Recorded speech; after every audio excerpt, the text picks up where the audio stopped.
and go live. All right. You are now being live streamed. Take it away.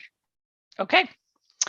Hello and welcome to Flash Scares and what I keep calling Final Girls, even though the title is actually Last Girls, panel. And I'm going to start by having the panelists introduce themselves. I'm going to go last as the moderator. And since Jordan is to my left, why don't we start with you, Jordan? Hi, I'm Jordan Shively. I go by they, them. I write weird things on the internet for the most part at the Dread Singles Twitter account, but I also have written for podcasts like Old Gods of Appalachia and Carrying Into the Void, and also have a book coming out soon from Unbound called Hot Singles in Your Area. Cool. I recommend following Jordan on Twitter if you're not already. And Rachel? I'm Rachel Burks. I'm a chemistry professor. And so that's my day job at night. I'm a supervillain. No, just kidding. I am also part of Curly Hair Mafia. We're a group of scientists that review all kinds of movies from kind of our dorky scientist angle. And I do a lot of science of horror, sci-fi, that kind of thing. Brian, you're up. Oh, well, hello there. I'm Brian Talwar. I'm the Lau Minnesotan Poet Laureate, president of the Science Fiction and Fantasy Poetry Association, and a member of the Horror Writers Association. And I've watched a lot of horror movies. Okay, cool. I'm Catherine Lendoff. I'm a writer, editor, and publisher from Minneapolis, Minnesota. I write a lot of queer horror. I write some not so queer horror. I run Queen of Swords Press, which publishes some horror. My works appeared in various things like the World of Darkness anthologies for Vampire the Masquerade and fun things of that nature. I write about monsters. Anyway, so I'm going to get things started. So I'm going to start by saying I didn't write the description for this panel. And so I'm using it as a jumping off point. So the description starts out with horror stories and movies aren't necessarily known for being very innovative. Ouch. Yet they still managed, I know, we're getting there, Yet they still manage to scare us even when they don't surprise us. What makes something scary even when it isn't surprising? And what tropes need to be retired for a while? Okay, so we're going to start with that phrase about not necessarily known for being very innovative because it kind of pissed me off. So I'm going to start with my first round of questions, and this is for anybody who wants to start. So anybody want to discuss whether or not horror is innovative or needs to be? Is this a cultural bias? Is non-mainstream horror made outside the US, horror made by queers and POC folks, etc., pick your medium, more innovative than the mainstream variety? Spoiler alert, my take on this is yes. So, Brian, you have a poem about this. Would you like to get started? I'm looking through it for it right now here because, again, it's like true to form here. It has actually wandered off to a random point in my collection there. But it does all lead me to thinking about that whole classic, right? It's like, that old song. You'd think that people would be afraid of silly horror films. I know that isn't so, right? But let's see. The whole question that we've got. Oops, actually tell you what, it's like, wow, this really has wandered off even further than I usually have. So Michelle, it's like, high-five me out here. And it's like, what's your take on this? Why I'm looking for this bloody poem here to introduce you all. Me? Yes. Oh, okay. I think it's an interesting question because the burden of innovation is not evenly distributed. And we see that in science in that, underrepresented minorities, even white women, are expected to be smarter by twice as much to get half as far. So horror is, and I don't think it's a coincidence that the horror genres or genres that are sometimes dominated by underrepresented peoples or marginalized peoples have to somehow be innovative. Nobody's asking this for, what are we on the 9th Fast and the Furious movie? And I love them. I love them. They've gotten a lot of my money, but nobody's expecting Die Hard on a train, Die Hard on a boat, Die Hard on a plane. No one's expecting innovation from some of these other genres. Why is that? And I think it's also ignorance that anyone who's ever been to a horror movie that scares them out of their mind and is like, but why am I scared? I've seen this before. Well, clearly it's doing something. It's tapping into something. And so I think it's a lot of, why are we, this question just seems like, oh, really? Why are we're not asking that question about other genres? So I always am a little bit suspicious about it, especially I'd say we've seen some of the greatest films that have come out in the last 5 years have been definitely, I think, squarely in the horror genre, although some might argue they're more in suspense, which I think can be a fine line sometimes on where that goes. To say that they're not innovative, I think is a Yeah, I think that innovative thing kind of goes back to like how big your sampling is. Because I mean, whoever wrote that description is probably thinking of like Friday the 13th and stuff, even though for the time, those movies were pretty innovative in the fact that they let people tap into the part of horror that is the taboo, where like all the urges that we're told we're supposed to suppress, horror lets you glorify in them a little bit, like the idea of being a predator in the sense of attacking and rending flesh, all those violent things that are so many times we're told a good person never even thinks about this. Horror lets you think about it in a release valve sort of way. And at the time that was innovative. I think we've, as humans, become jaded, and then we need more. Like you need Friday the 13th, then you hope, oh, that's nothing. Now we need a Hostel, we need Saw, and it keeps going into getting into torture porn, which isn't even I don't particularly enjoy, but it is like the extrapolation and the continued taken to its logical conclusion of that kind of gore splatterpunk stuff. Right. I mean, it's like, you look at it and people now tend to forget about what does become innovative that suddenly becomes the standard then, right? Like, but we forget that there was a time that, no, a film was breaking ground just for showing you through the eyes of the killer, following the various supernatural or demi-natural stalker then through the mask eyes or something like that, and seeing the victim right before. And there were people who were deeply offended by that the filmmaker is asking you to identify with the killer even for a brief moment. That there were people who were looking at the elements after 9/11, for example, and then you see the cinematic language of the War of the Worlds remake with Tom Cruise, and people are saying, "Oh, what?" It's like, is that okay? Like, can you borrow that visual iconography, that visual vocabulary, then to just use it in an alien invasion story? It's like, no, there are these questions about what is transgressive, that we see within the mainstream. But that does lead to the poem that I found, which I think will help frame us a little bit here, which was actually all the way out from back in 2013, but I find it still holds up pretty well. A discussion of monsters.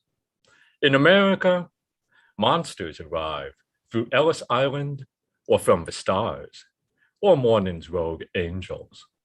In Asia, the ghosts hop, hair long, eyes black, and girls from Taiwan will squeal in terror at that lonely world, but laugh with disdain at Hollywood's soulless piles of pixels and latex, signifying obsolete demons. When I was piecing that together, that came from this interesting conflict that we had where, many of us kind of remember when American remakes of Japanese and Asian horror was all the rage. Then you saw these new takes on films such as The Ring, Ju-on, and so many other things here where a cultural context then were fascinated by it because there was a certain universality to the horror, even as if you go back to the originals, they often had much stronger power as an object of horror because the typical American audience was never familiar with that. And it's kind of like, okay, yeah, so, if you're talking about Buddhist ghosts, then that's not really kind of like in the background of your head as something you identify with, and yet you can still understand. All right, I don't know Buddhism, but it's like this girl in a traditional Buddhist burial cloth then oh yeah, that's pretty universal as being frightening when she bursts out through the television screen or whatever you have out there. And I would be concerned. I think so too. I think I remember, let's see, I had the privilege of hosting these Taiwanese exchange students then, and they said they were really into horror movies and all of that, and I'm going, okay, well, all right, let's do. It's like you bring your favorite horror movies, and I'll bring mine, and it's like it's like okay, so yeah, there we are bringing in John Carpenter's The Thing. It's like we're bringing in a couple of these other great classic horror films because they'd never seen them. All right, and then they're bringing in The Hopping Vampire, and it's kind of like, oh my god, it's like The Hopping Vampire was so scary. What? It's a vampire that's hopping. And in the US, we haven't really been trained to recognize a vampire with Jiangxi. Well, I get it. It's centuries and centuries of tradition here brought to life on cinema for you. But is this really scary? Yes. It's like, what's this? It's like, it's a piece of rubber. Oh, it's like, and why is that scary? Well, this has been a very interesting evening. And I don't think we convinced the other on that one, but. And I think just from what when you first said Ju-on, that one is such an interesting, when you watch that original and then the American remake, it speaks a lot to like just the cinematic sensibilities, because the original is such a beautiful, like fever dream, slow burn film. And the American one's like trying to be like, all right, fuck, we got to have death and things right away. We have to have you being slapped in the face with imagery. When the original film is just like building this slow dread, in the sense of like the uncanny and things being just not quite right, which I think is, for my taste, is a lot better. But it is that interesting dichotomy of like, you're saying like what is scary to one culture and what is scary to another culture is kind of illuminated there in the speed at which we think we have to get to the meat of it. Right. I mean, one of the classic conversations we had on that was that Ju-on and The Ring were perfect examples of, in the US, you like to kind of have this pulse of scary moment, pause, catch a breath, scary moment. But in Asia, no, it's like, you know what? It's like you get the ball rolling. It's like you did whatever it is that brings out the ghost, brings out the demon, brings out whatever you tripped over. Then no, it's just nonstop and it's unrelenting. It's like a slow upward build that actually never drops. It just like leaves you ascending into eternity of this uneasiness. Exactly. But I think a lot about also just my concern would be that I think about one of Akira Kurosawa's son had a great film, Cairo, in Japan, which came out that got remade in the US as Pulse. And it was interesting to me to see how the two very different themes came out, which was that in both films, it's like technology is a factor in it, but what it was in Kurosawa's film was that it's just one, there may be too many dead people on the other side on the other side who were coming through, but more importantly was that there were all these people who were disappearing, and it was just because despite having all this technology and this deep connection, this incredible cosmic black hole of loneliness was just taking you, boom, all the way into the other side, and all that was left was like this little ashy scorch mark there, and you don't know what's going on the other side, and that's just it. No answers, no explanation. It's just you just know. The viewer's journal is so beautiful too, because it just leaves you like with this desolate haunting of your own self. I just watched that one for the first time about like the original a couple months ago, and I was just like sat there and just immediately rewatched it. Right. And yet in the US, it's like, it's like, I think they did just about everything except bring out, big guns to try. Yeah, it's like, in the United States, it was like static ghosts. Oh, the sounds are scary. And the other one's like, what? Your own White noise. In the original, it's like your own loneliness will haunt you forever. That's pretty scary. Yeah. I'm already pretty concerned about that. Right. The horror of white noise, but that's a whole different conversation. It is a whole different That's actually a conversation. different movie. I think it's called Get Out. Hmm. Which actually leads into something that I wanted to talk about. Rachel, did you want to talk a little bit more about, Jordan Peele and Get Out? Oh, like his movies, I think too, they speak to something completely different. They are definitely horror movies, but I think that they are definitely in they're Black movies in the tradition of Black cinema. And they speak to Black fear. And it's the Black gaze and it's the Black experience, not, oh, this is scary for this other thing. And it's like, no, it's very clear who the movie is for and who the movie is about.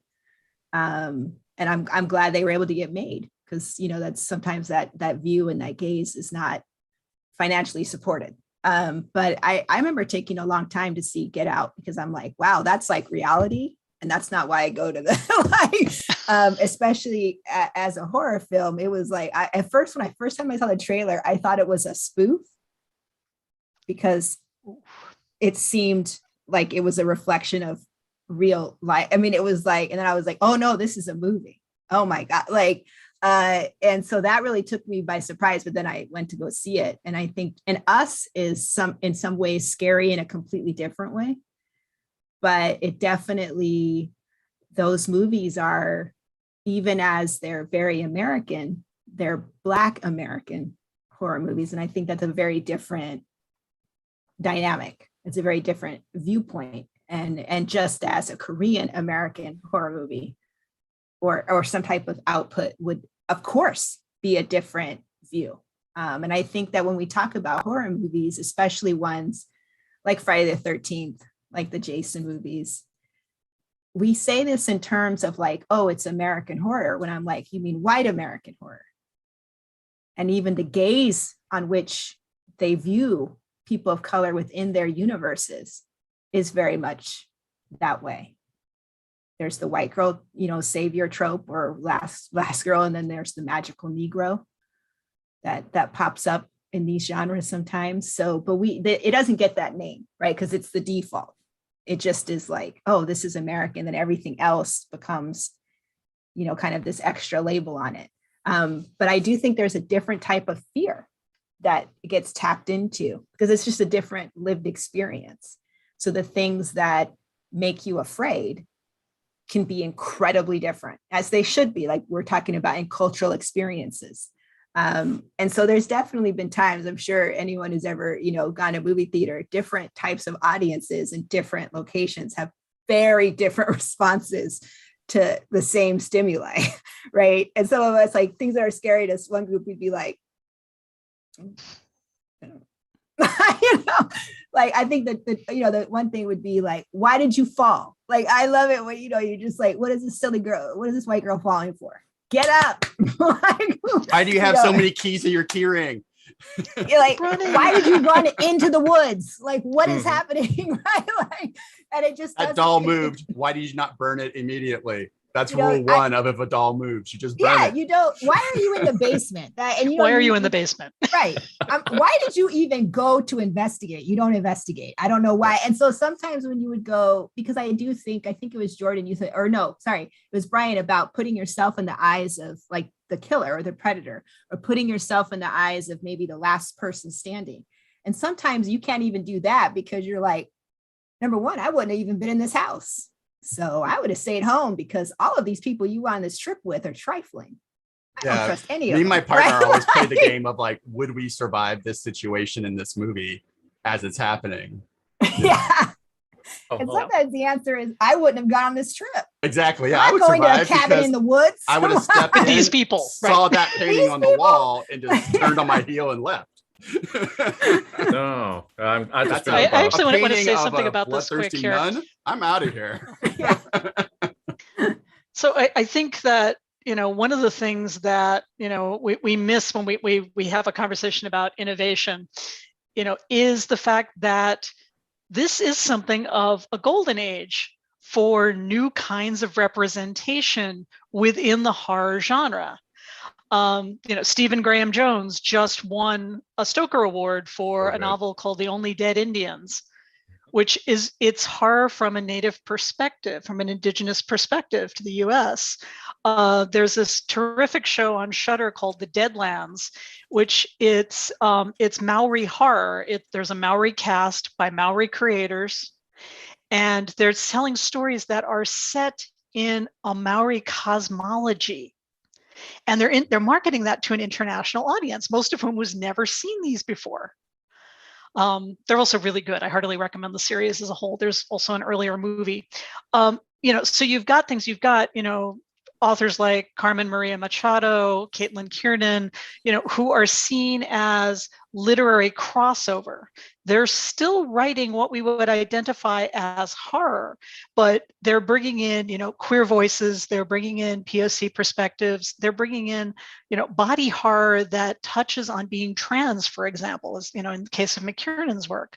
I mean, there's all kinds of new and fascinating things out there that are outside, what we think of as mainstream horror. When you get outside King and the movies based on King's work and the other things that are, the Friday the 13th movies, all of that stuff. I think that the point that a lot of these things were innovative when they came out is very accurate. I mean, that's one reason they keep getting replicated. But right now, there's so much new stuff. It's an amazing time to get into the genre. Yeah. And yet at the same time, I think about how transgressive some of the ideas of some of the classic trailblazers in surprisingly blaxploitation cinema was, where if you look at the theme of the way that they adapted Blackenstein, for example, was one where it just remembers that it's like what the modification to that story was that a man was still alive. A Black man was still alive, and he was a Vietnam veteran who suddenly had this doctor conducting these crazoid experiments on him. It's like, attaching other people's limbs and arms to him. And of course, did he get ticked off that as an African-American who just came back from the war, gave up parts of his limbs and bodies, and then the legacy of, say, the Tuskegee experiments and so much else here. It's like you've got this white doctor just playing God with his body here.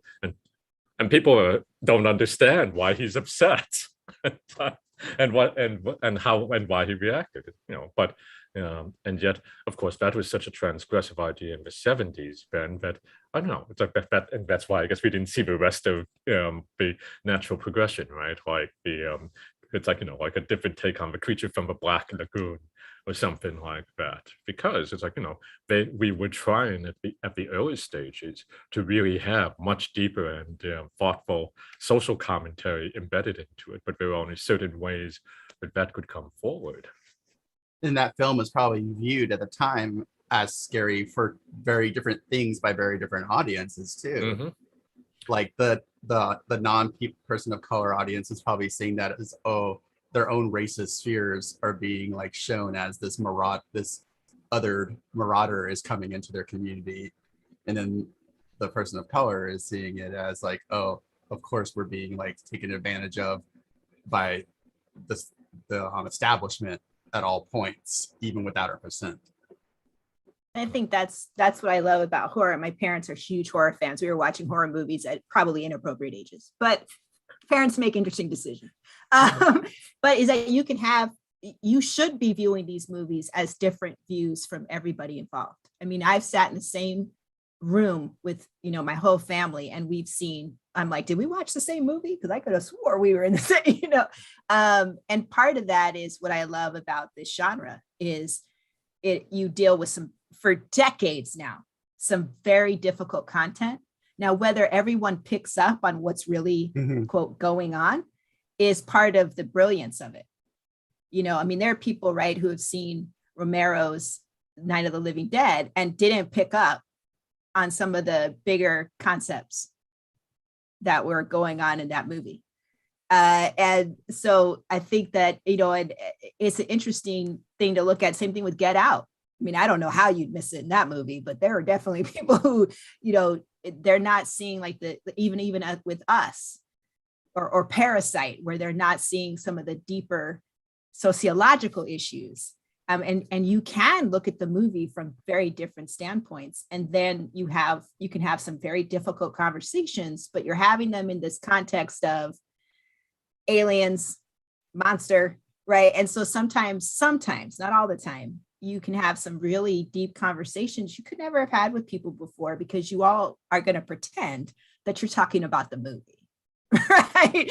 Yeah, and you're able to like air your hidden sins of yourself a little easier if you're talking about like, oh, when that happened, that was crazy, and really, wow, have you ever thought about doing that like a monster? When you're like, oh no, I've thought about like doing this horrible thing, and I want to talk about me thinking about it, but I would never out loud say I thought about that, but I will talk about the monster doing it and how wild that was, you know. You reveal a lot about yourself sometimes. Like the Hellraiser series, the first two are a good point for that. Yeah, who you sympathize with, what you care about. Catherine was saying how like we're in a new time of innovation and it's more representation than ever. And I think a lot of that has to do with like that pulp versus like literary a little bit, and that like there is so much pulp horror for the longest time, and now because like capitalism, you know, like people had to make money and you have to keep churning it out.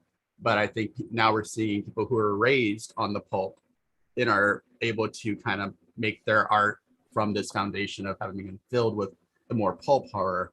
And then even though the people making the pulp were trying to insert their own art, they were also working in a machine that was like, pump out these movies, make these at a certain schedule. And then we have like Carmen making books that are like, blow my fucking mind, which are obviously referencing these things, but able to be written maybe at a pace that isn't what the pulp horror was being put out at. I see one of the things that I think about, though, that I wonder as we also move towards kind of like phenomenal intent of inclusion with the modern horror films and the horror television, such as we see with the way Lovecraft Country gets greenlit and so many others. But I think back to it, though, to something going along the lines of Clive Barker's, Clive Barker is known for Hellraiser, but what I thought was much more interesting was Nightbreed. In that Nightbreed is, it got written off as just, special effects extravaganza. But because at that time, Clive Barker hadn't been out of the closet at the time then. But if you look at Nightbreed closely, it's a total tone poem about the Stonewall riots. Mm-hmm. It's like all the monsters, all the creatures that you see there are subversive iterations or, exaggerations of the members of the GLBTQ community. Out there, it's like one's literally like this classic sailor, there it's like, kind of like a horrifying runaway from the village people. And they have this underground home they've built that then the cops come in and bust up. Yeah. Right. Yeah. But also I think just make sure you watch the director's cut, not the other version. Because I bounced off of the non-director's cut because they take all the story out. And it's just like a weird music video. But the director's cut, I was like, this is amazing. Like it blew my mind after having tried to watch the non-director's cut first. Right. And so that's what I'm going to be looking forward to in the years ahead, though, is that, okay, as we have more and more people with the access to the technology to make their own films, will they be, what are those stories that are still transgressive, where it's like, you just think, we could never show that on television. We could never show that on the screen and talk so openly about it. I think people are still pushing the boundaries little by little. Like the Green Room, I think, is one that pushes, and it was very timely for casting like these white supremacists as like the horror of all time, and then but in a very violent, anti-queer kids kind of bashing way. The Green Room, if you haven't seen it, is like this very like kind of queer punk band goes to play a show at this little venue and realizes too late that they're in like a neo-Nazi biker bar, and then they're in the Green Room, and if they leave, they're going to kill them. So that's the setting there. Well, I think about the Blade Runner sequel, 2049, for example, which was an interesting one because I usually teach Blade Runner as kind of like an inverse version of dystopia. But when you watch the 1982 Blade Runner, it's like, to me, it's like, what? It's like there's a future world where Asians are running all over the place. Then you can get all you can eat sushi and noodle bowls just out on the street, on a street cafe. It's like, it's like Oh, Hare man, Krishna's- if there was a noodle boat thing that floated up to my window, like I would be Oh. living in heaven. right. It's like, it's like all these things, and then it's kind of like, and so I didn't see the original Blade Runner as very dystopic at all. But then it's like, then Blade Runner 2049 comes along. It's like, yeah. And from that world, in the far distant future, people of color somehow managed to get pushed even further into the background, if not completely off screen on that one. I'm just like, oh, that's the horror. Okay, I get it. I get it now. This is a terrifying world. That it was a Yep. trip. No, it's like I was just going to say quickly. It was a trip going into Get Out twice, where it's like one time I had walked into Get Out in a room predominantly filled with a majority white audience there, and it's kind of like, yeah, that energy that you go into as a person of color is a lot different than when you're going into a room with an audience the second time, where it's like, yeah, no, it's like, it's like it's mostly POC in this room here, and it's kind of like, wow, it's like, just and the shared experience. And like, I guess my point would be that I kind of appreciate that experience. I love that fact that there's a possibility to create that cinema that kind of demands a second watch almost. And it's like, like, okay, one of you is going to be my control group here, and and it's like I'm going to see how it feels like, and it's like, and if my experience does change differently, it's like, can I laugh at this? Or okay, yeah, okay, guys, this is really scary, and on top of it, it's like I'm in a room full of people who don't get why this is scary. It's like, yeah, that's a total trip. And the real dread is like the emotional labor, that is coming after the film of having to explain it. Yeah, that's part of the horror, right? Of like But all the of, like, audience, the white yeah. privilege of them expecting you to like, now you tell me why this was scary. It's like you should figure it out yourself, maybe. But I think that's part of the experience, right? When you watch it, whether you watch it alone or you watch it with other people, that's part of I think the power of the genre is it really can shift your entire perspective. There's definitely been horror movies that you watch, right, with some people and not others, and you're like, wow, it's like I've seen this before, and I'm seeing it as a totally different movie. And I don't have that experience if I'm going to go see Fast and the Furious 17, right? Like, it is going to be, which I'm convinced will be out in 3 years. So, And then they'll be in outer space. It'll be great. But it'll be body horror. I mean, really in Finn outer will be a space. car. At that further point. in outer space. Further in outer space, yeah. Fast Further and in Furious, outer the generation ship. Yeah. Sadly. I mean, there's gonna be like the Transformers Fast Furious like crossover at some point where like Yes. Vin Diesel becomes a car. Yeah. That works. Because Autobots, family. One thing Oh, I goodness. just had the thought that like you mentioned earlier of like the transgressiveness of seeing through the eyes of the killer, and there was such like a satanic panic thing in the news at the time when those movies were coming out that this was training children to be murderers and stuff, but no one even said. But then movies like Dark Passage with Bogart and Bacall are seen as classics when like the first 3/4 of that movie you are literally through the eyes, first person view of the killer. But it's like smooth and everything's white. So like that's a work of classic cinema as opposed to a horror. So when horror film does things that other genres also do, suddenly it's seen as transgressive because of, I think, a baked in cultural bias against horror that has grown over time.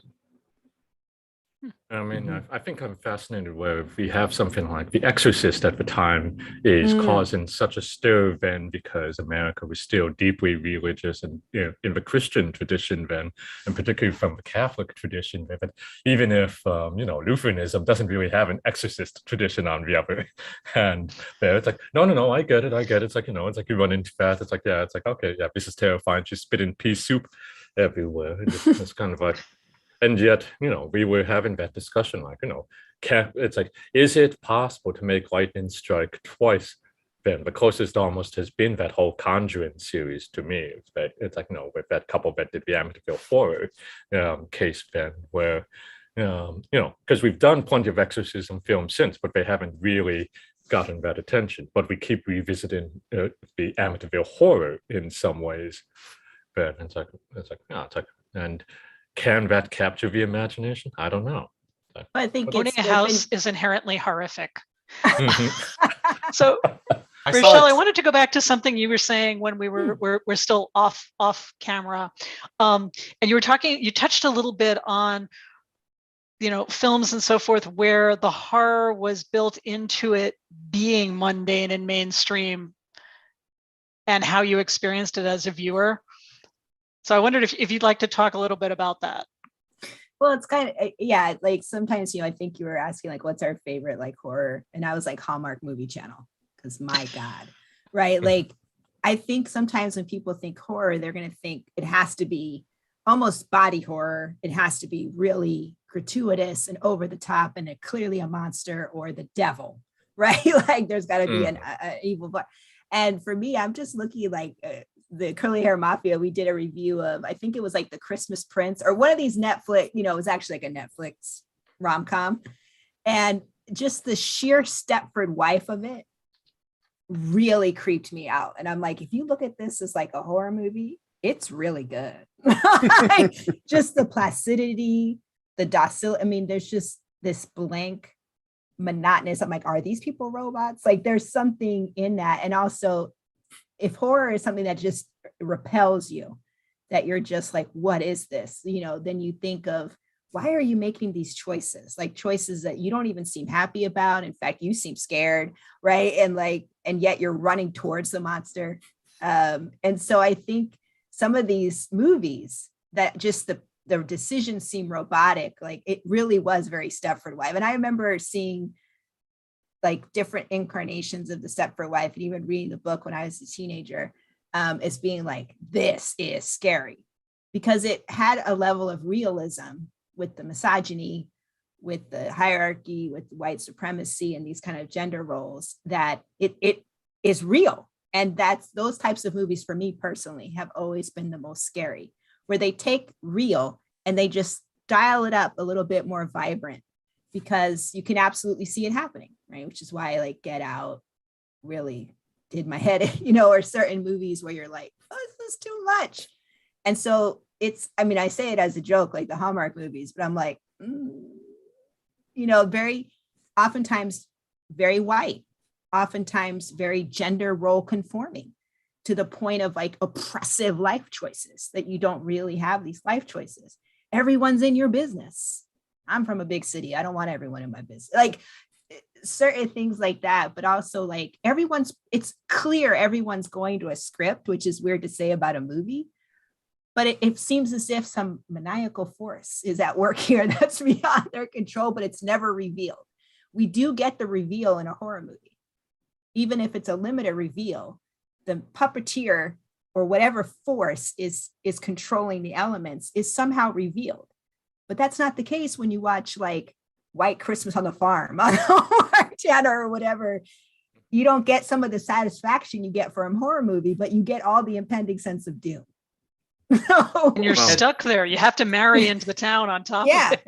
And there's this forced frivolity, like you're supposed to be rooting for this and they're supposed to be, and it's like, but they don't even seem happy. Like, this is weird. Like it. Yeah, and that that ties into like what the only thing I really find scary in horror is the idea of the lack of power and agency, and being fated to seeing something coming and there's nothing you can do about it. That's, to me, like, I know horror is a much bigger genre and it has all these different things, but the only parts that really scare me when I read a story are when the character has had all the control taken away from them and things are happening to them without any agency to fight against it or stop it. Which I don't know. I mean, it's all like appalling. I don't know. It's like, first Rochelle, it's like, I think what was striking me was, Yeah, it's like I always read The Breakfast Club as a real weird horror story at the end. That poor girl. It's like just look at what happened to her. It's like, she was cool and she was living her best life, and then it's like she got a glow up, and it's like, oh, it's like I'm sorry. I'm so sorry. It's like how do I root for this? It's like, and I think about a lot of these films. Like, I love Stir of Echoes, where that came out at the same time and got lost in the shuffle with the raving over Sixth Sense. But to me, it's like Stir of Echoes actually kind of got it right. Then that I liked the horror there of Kevin Bacon it's like as this working class failed rock star, just calls it, where he says, I didn't necessarily think I was going to be like super successful, but I also just didn't think my life was going to be so ordinary either. And then the thing is but as the supernatural starts to creep into his life, that's kind of like the thing is, but this is a horror that is going to be very horrifying for you, and you know it as you walk through the rest of this film with him. But if you turn back, you will also go back to that ordinary working class dissatisfying life. And it's like, and I like that paradox, that came with it. It's like, that tension of, it's like you step towards you may be stepping towards something that's way over your head here, but if you don't, fate, it's like, it's a fate worse than death here. It's like, it's just a slow death here. It's like, drinking your Molson Golden or whatever it is. I need to rewatch that again, because you're right. I did love that when it came out, and it really got lost. But will you just give me? I'm like, I gotta rewatch it again, because that's what I love too about this genre is when you hear someone else's perspective, you're like, again, did you watch this? I got to go back and watch.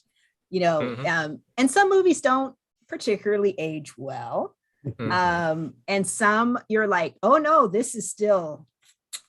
So I'm definitely gonna put that one back on my list. I love Kevin Bacon anyway, so. Oh yeah, it's great. And there's some that don't age well, but they became the catalyst for some of like the best like queer trans horror, like Sleepaway Camp. Like if you watch that just as it was set out, it doesn't age very well at all. But then the character in the reveal at the end has become like a trans icon of horror, even though it was probably not meant to be that by the creators. But that subtext then gets read into it and put onto it as like the horror of revealing this body, at the end.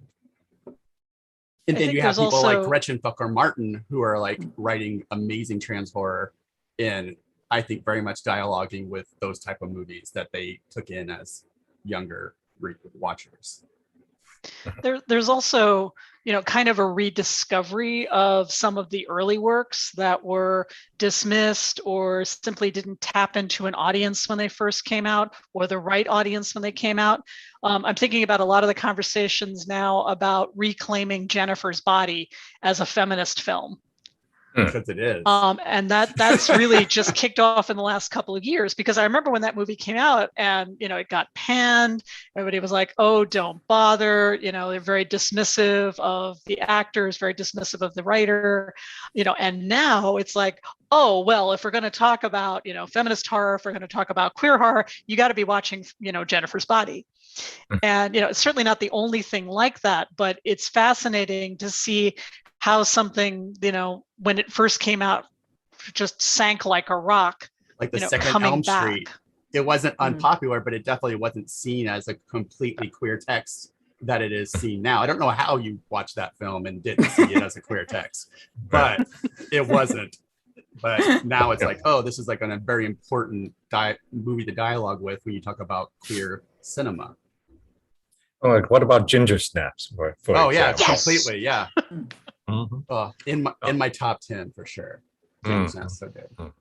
Yeah, Ginger Snaps is definitely due for another reclaiming. I was thinking also of a smaller film that I don't know if any of you have ever seen. It was an indie film made like decades ago with Danny Glover in it. It's called To Sleep with Anger. And it's about an African-American family who takes in an old family friend who's down on his luck, and he may or may not be the devil. and it's incredibly devil there. subtle. The performances are really great, and it's one of those movies where, like, I saw it at an art festival back in the day, and I don't think I have ever met anybody else who's ever seen the movie. And I know there somebody must have, because it was, when Danny Glover was, a bigger name at the time.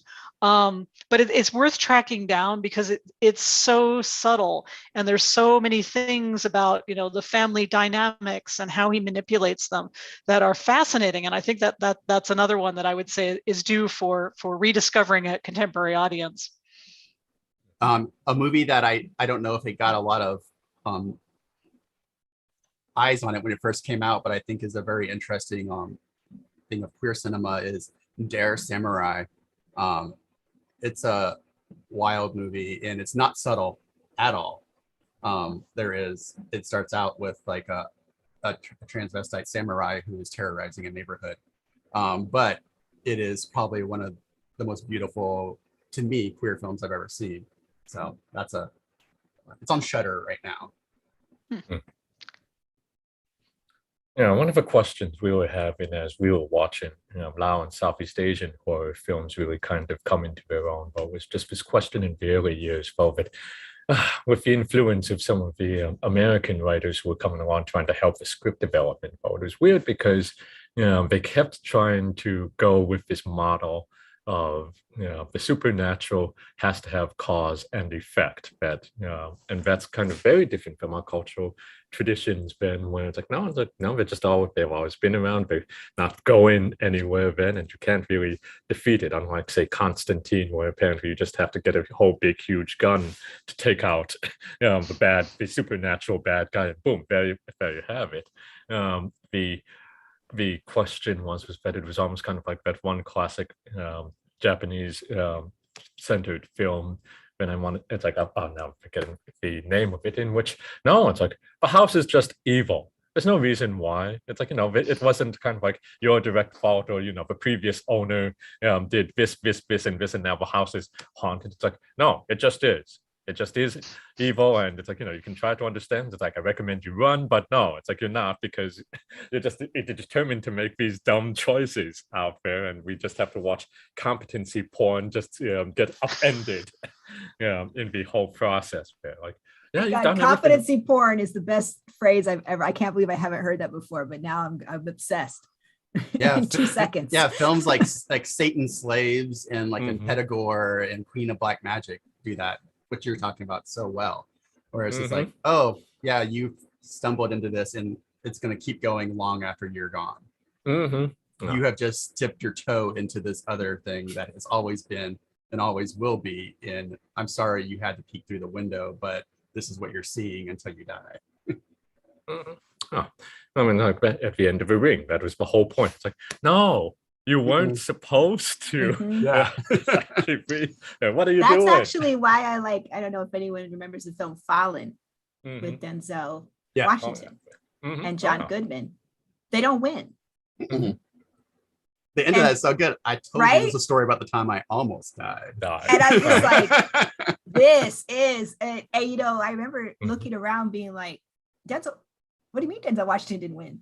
What is happening? Like, and because in your, like, that character, and so I really like that, because we got some reasons, but not really. And there isn't, a lot of the films like you're talking about that get made, they get chewed up, and they get made, in my opinion, worse, because we need a reason, and someone needs to come around. And this is what cracks me up, especially with a millennia old evil or some omnipotent spirit.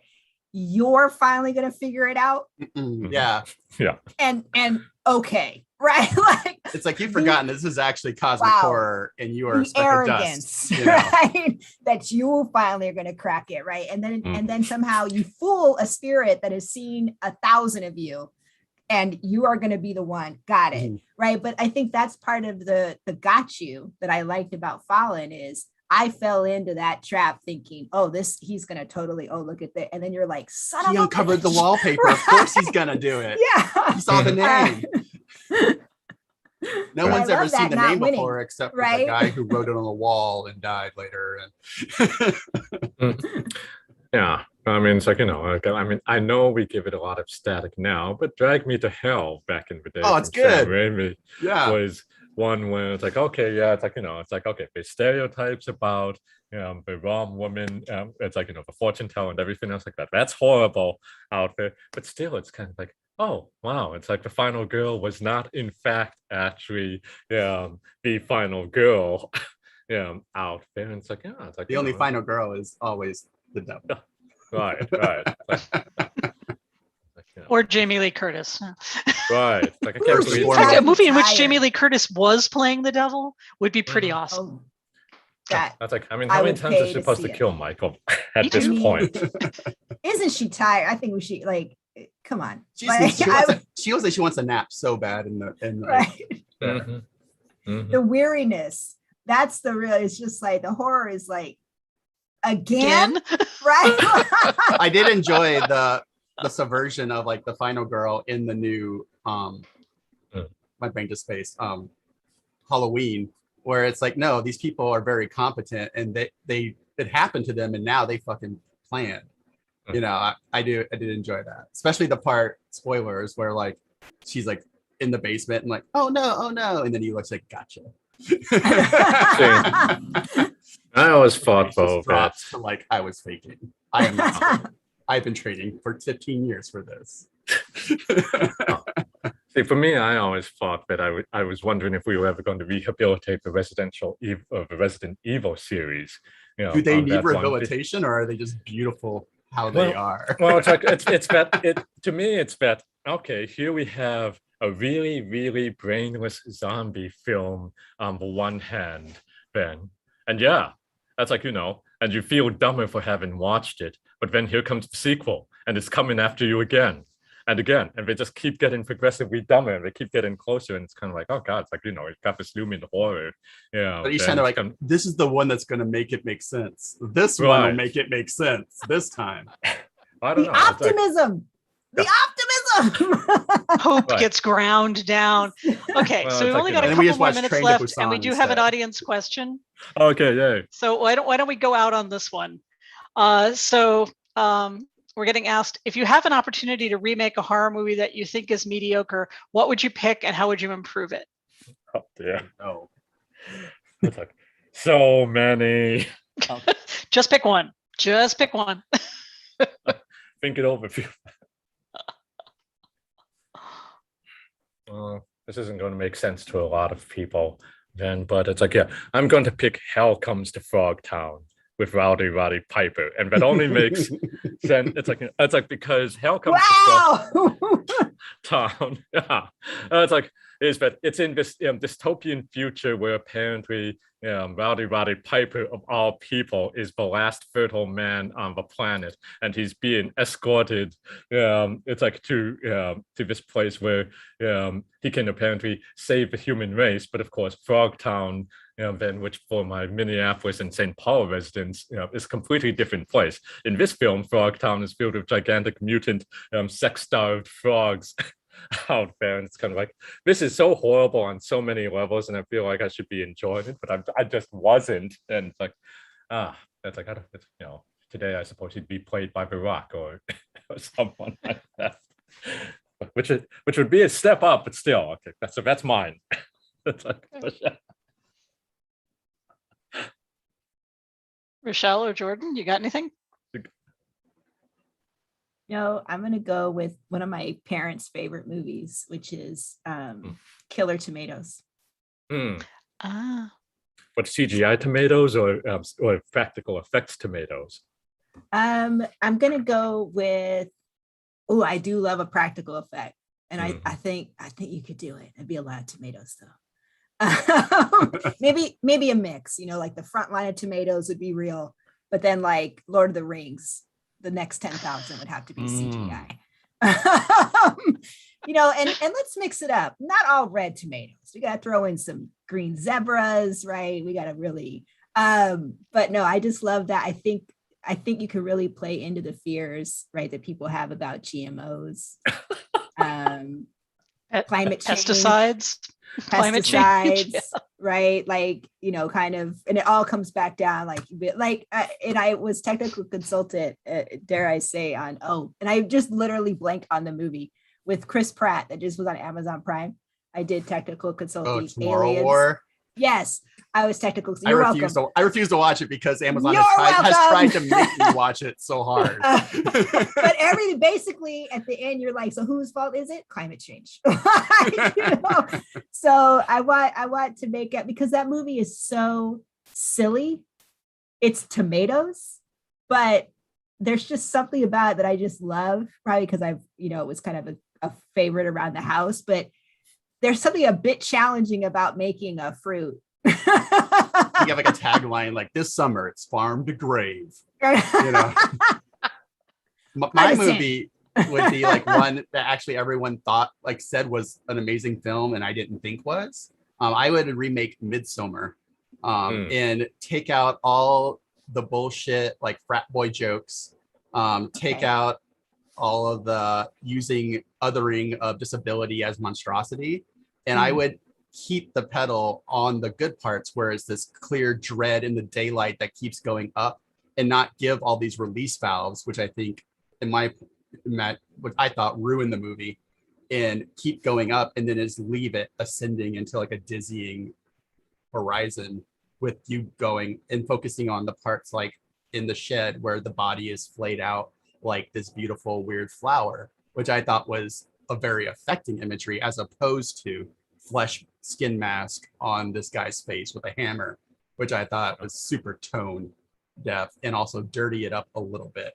Like that was the most sterile supposed orgy scene I've ever seen. It's like nobody's sweating, there's no dirt, even though they're in the grass in the dirt of a barn, and it's very clean. Also in the moment I think everyone's like, oh, it's like so whatever, but he is actually using other types of bodies as grotesquerie, when I think you could have a much more useful scene if it's like bring you into that moment, close shots, and like you are being subsumed by a sexual mass. I thought would be a much more touching horror. Like I liked a lot of that film, but I thought it was deeply flawed in the fact that like it just drops all these frat boy humors, and also take Chris Pratt out of it completely.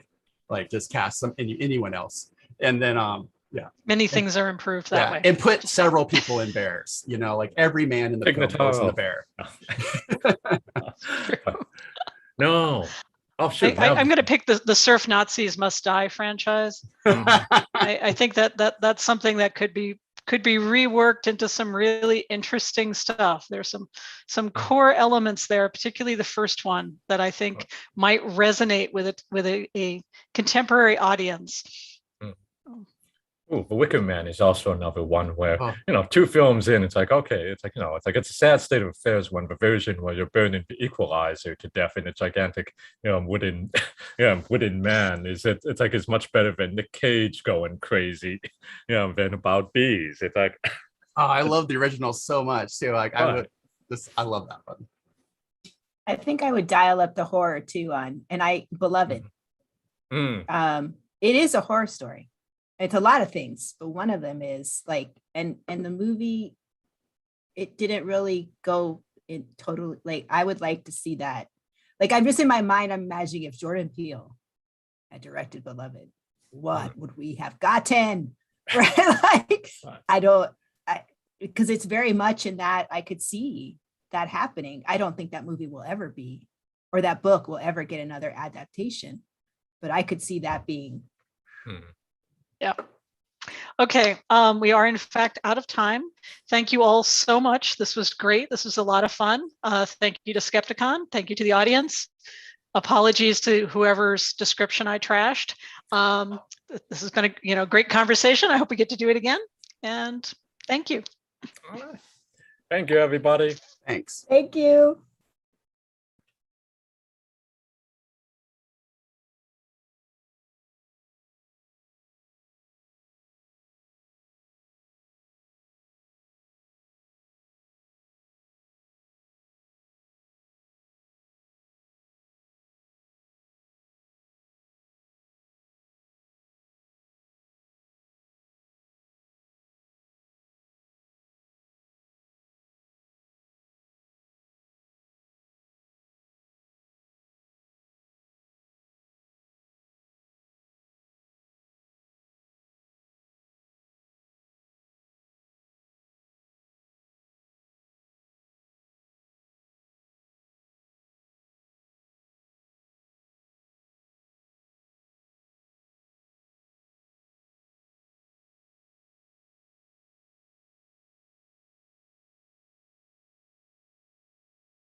All right, I'm super excited. Hi, everyone. We are here to talk about creepy crawlies, or as sometimes I like to call them creepy cuties because I think that they're amazing and adorable. I am here joined by my 6-year-old who would not stay away when he found out what I was doing. I'm also joined by my own ball python friend. And I have with me PZ Myers, who is going to be talking about spiders and maybe some other invertebrate type things. I have with me Larry Mendoza, who is going to be talking about snakes. And just joined, I have with me Aaron Maxon. And we're going to find out together what Aaron is going to talk about because I'm not exactly sure. And we're just gonna kind of hang tight while Aaron gets himself situated. And in the meantime, PZ, if you want to start saying like how you kind of got interested in spiders and why you love them. Sure. Well, I got interested in spiders because I was branching out into ecological research, and spiders are everywhere. There's all these different species of spiders, and so they seem like a great subject to study for this kind of purpose. They're also teeny tiny. I'm sure in a little bit everybody's going to show off their snakes and make me feel inferior and tiny and minuscule, but I outnumber them. So here, for instance, let's see if I can make you see that. That's a container with that little beige thing. That's an egg sac, and that egg sac happens to have just started hatching out this morning. So there's a swarm of little tiny dots there that are the spiderlings that I'm sure you can't see. The mama spider is up in the top right below my finger there. And that dark thing by the egg sac, oh, well, that's the husband who got slaughtered and hung up on strings right next to the egg sac. So yeah, I guess that mama's letting the babies know what's in for them if they don't stay in well behaved. So anyway, they're just these fascinating things to work with. So I've got a few hundred of them in the lab right now, and I bring them home to watch the babies hatch out. And right after this, I have to go to the lab and start sorting these guys out. That is so cool. That dad made the ultimate sacrifice for his family. I don't think he intended to. Yeah, but I mean, the mother knows what's best, and so Sure. So yeah, she's gonna make the call on that one, and she did. So that's fantastic. And I mean, who doesn't love babies? Babies are adorable. Yes, they are. Okay. So Larry, if you could please tell us how you got into snakes and why you love them. All right. Yeah. So snakes. I got into snakes when I was a very young boy. And it wasn't just snakes, it was lizards and all kinds of creepy crawlies. I've been fascinated by them for a long time. And as I got older, I went to college and I actually started working on a master's degree working on snakes. But I changed course kind of not halfway through, because sort of in the beginning, and kind of went a different route for other reasons. Although I always kept my passion for snakes up, and I always been involved with snake research and education. So I joined the Virginia Herpetological Society, and I kind of got involved with them, and I held various positions. I've been past president. I've been, right now what I do with the Virginia, we'll call it the Herp Society, is that I do a lot of educational outreach. So I've done everything from preschool to graduate level lectures. So I've done it all. And I have with me, I'm actually surrounded by all of my snakes. I have about 50 right now. And I had to make a home office during the pandemic. And I thought, what better way than to do it here in my snake den? So I am surrounded by all my slithery friends and some others. And I have recently actually been getting into tarantulas and mantids. So I have 3 ghost mantids and I have 2 tarantulas as well. Alongside my snakes, I have 3 box turtles and I also have a Gila monster. So yeah, I've just been enthralled with them my entire life. And here I am now, surrounded by snakes. Awesome. I love it. That Yeah. sounds like so much fun, doesn't it? Yes. Being surrounded by snakes. Snakes. All right. So I know that a lot of people can be kind of afraid of snakes. They might have misconceptions about snakes. People are afraid of spiders all the time. But why should we not be afraid of them? I don't know, Peasy, if you want to talk about, like, what's a good reason for us to, metaphorically embrace spiders, not literally, of course. Well, I think a lot of the fear is misplaced. I would just say, which is scarier? You walk into the bathroom and you see a spider on the ceiling, or you see a positive pregnancy test?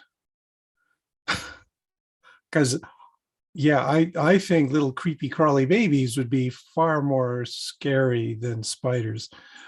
Spiders just want to leave you alone. They just want to get up there and consume all those nasty little vermin that fly into your house. If we're going to be scared of anything that's invertebrate, it should be mosquitoes.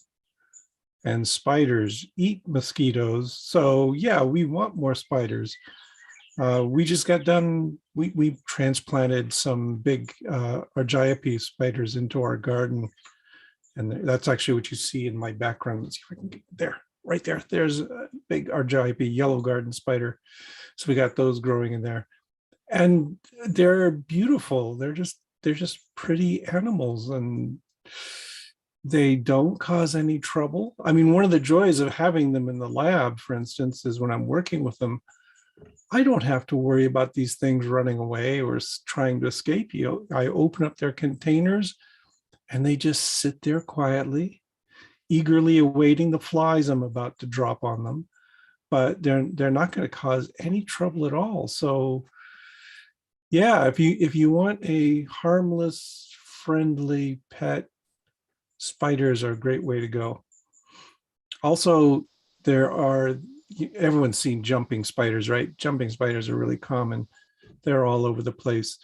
And they are so cute and adorable. You can do their mating dance in front of them and they will respond by trying to mate with you. So, if you're lonely, this might be a good thing to try.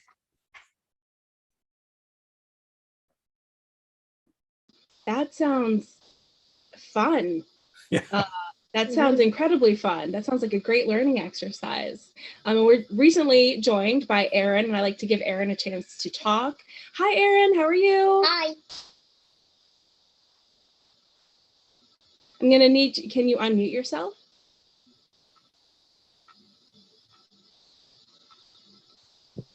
Okay, me now? Yes, Yeah, thank yeah, you. yeah. Can you tell us about your creepy crawly of choice and why you like them so much?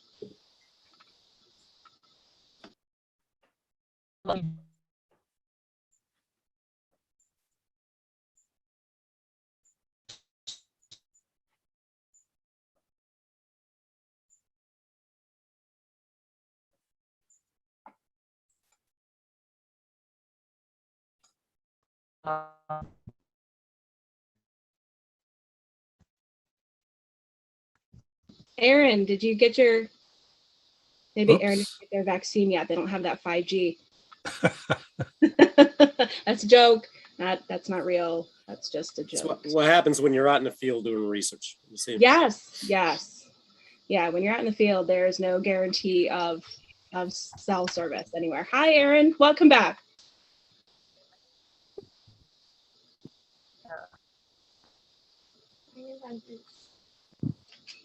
Yeah, I'm sorry. I'm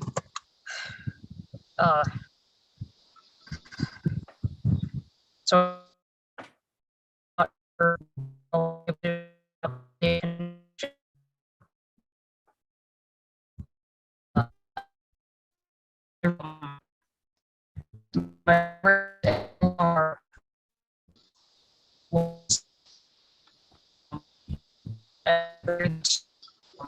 Hold on. You're still breaking up quite a bit. I can't Yeah. quite decipher. You've got that out in the bush reception. Or she's an alien robot. That could be it.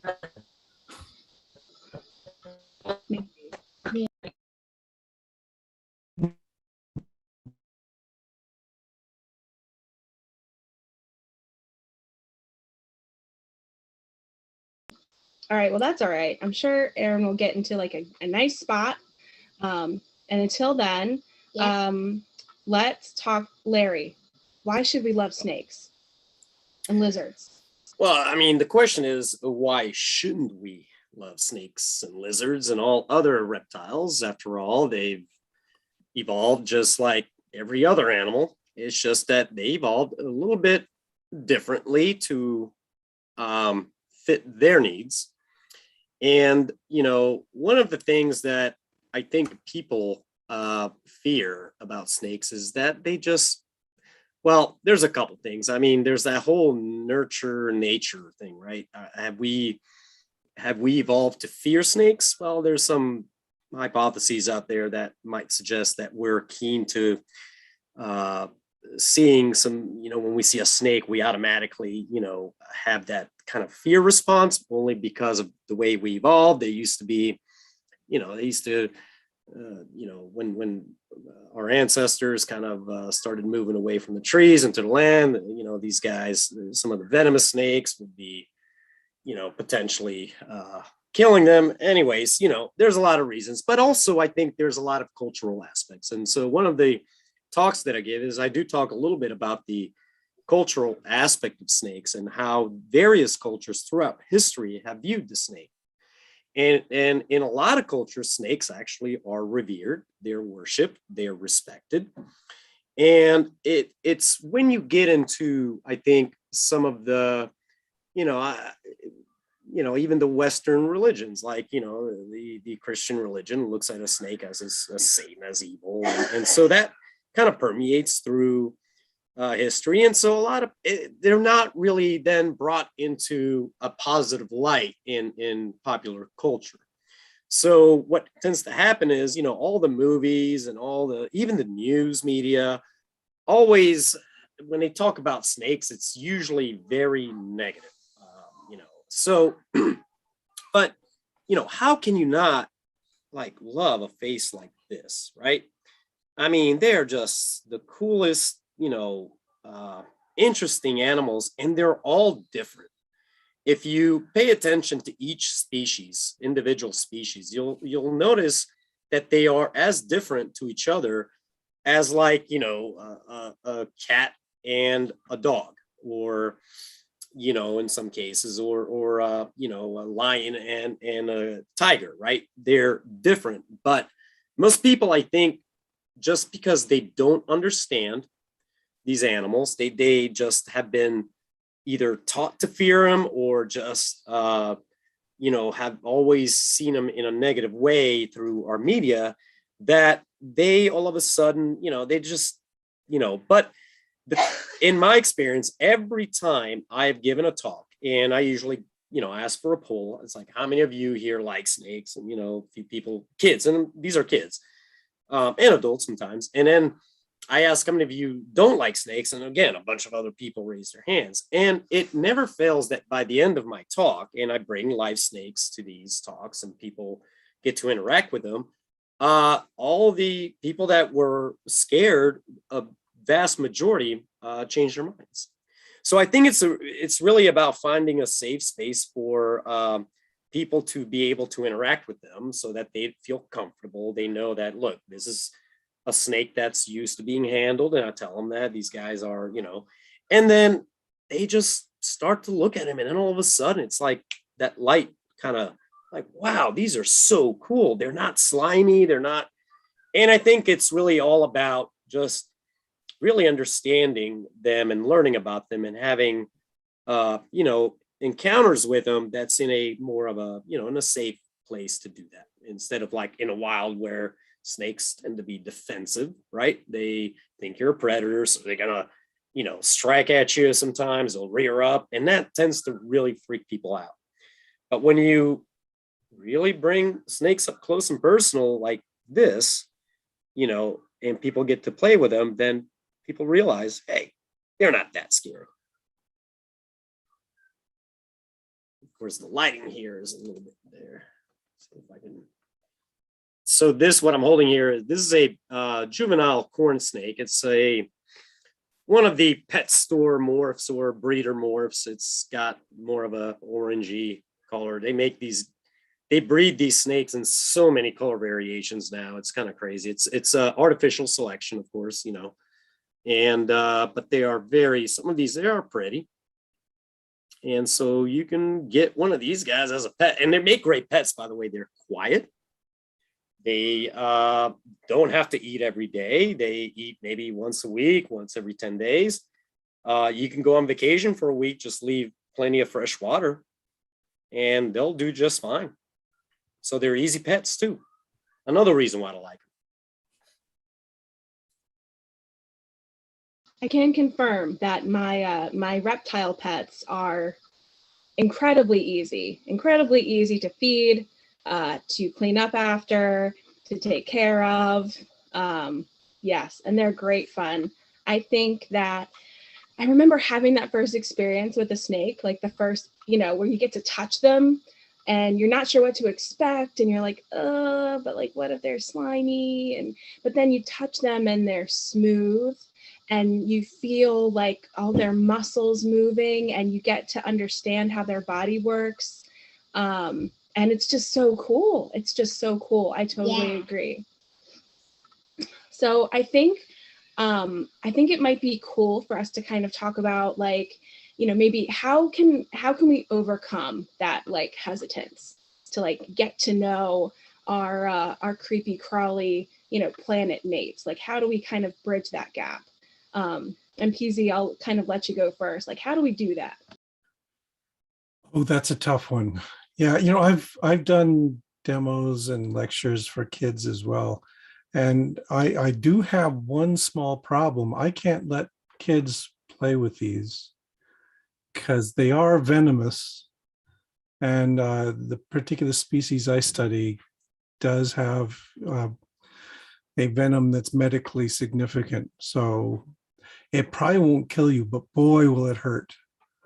So that's a big limitation. And part of what I have to tell people is they're harmless, they're interesting, they don't want to hurt you, but you darn well better respect them. So yeah, having a respect for the animal, I think, is a significant part of that. You don't want to pretend that your exotic weird species is just it's just subservient to you. It's just going to do whatever it's, because it's not. It's got its own mind and it's going to do its own thing. And so learning to respect and acknowledge the independence of nature, I think, is a significant part of training the public. I know that gardening has actually been instrumental for me in gaining a very large appreciation for spiders, because I don't use pesticides or anything, so I have all kinds of critters in my garden, but I need those guys, to help me keep all those bugs in check. And as many times as I'm reaching in and doing things with my hands, I've not been bitten by a spider once because they don't really want to Yeah. bother me. And I don't, I try to avoid their webs. I try and be a good neighbor. But yeah, they don't want any smoke, not from Right. us. Yeah, my wife does all the gardening at my house, and the main effect of my obsession with spiders on her is that as she's working out there, she has to frequently stop and yell at me to come out and look at this thing. It's really cool. Yeah, definitely. I have to instruct my children because they love living things. They love touching things. So I'm like, spiders and bees, watch, but no touching, no touching. And kind of the only exception is like the jumping spiders, because sometimes they decide to pay you a visit. And, so far, so good with those. Those have been Yeah. pretty nice. They're just adorable. They Right. are. They're so cute. They're so cute. I love them. And they're so pretty. What's funny is that so I said I have about 50 snakes. Now I do have very, very venomous snakes as well that I do use sometimes for training first responders, for example, when they have to deal with a venomous snake situation and things like that. So but I have 3 adult stepkids that live with me, and they're like, yeah, snakes are great, but the minute they see a spider, they just flip out. And I'm like, you live in a house with, like 25 or so venomous snakes, including things like cobras. And I'm not suggesting people go out, please don't go out and buy a cobra unless you really know what you're doing. But and it's like you're out here, and then the minute they see a little teeny spider crawling up their wall in their bedroom, they're just losing their stuff. They're like, and it's like, again, it's trying to educate them on this innate fear. They feel like the spider is gonna jump on them. That's what they tell them. It's like, well, I'm afraid he's gonna jump on me. It's like, well, even if he does, what do you think is gonna happen?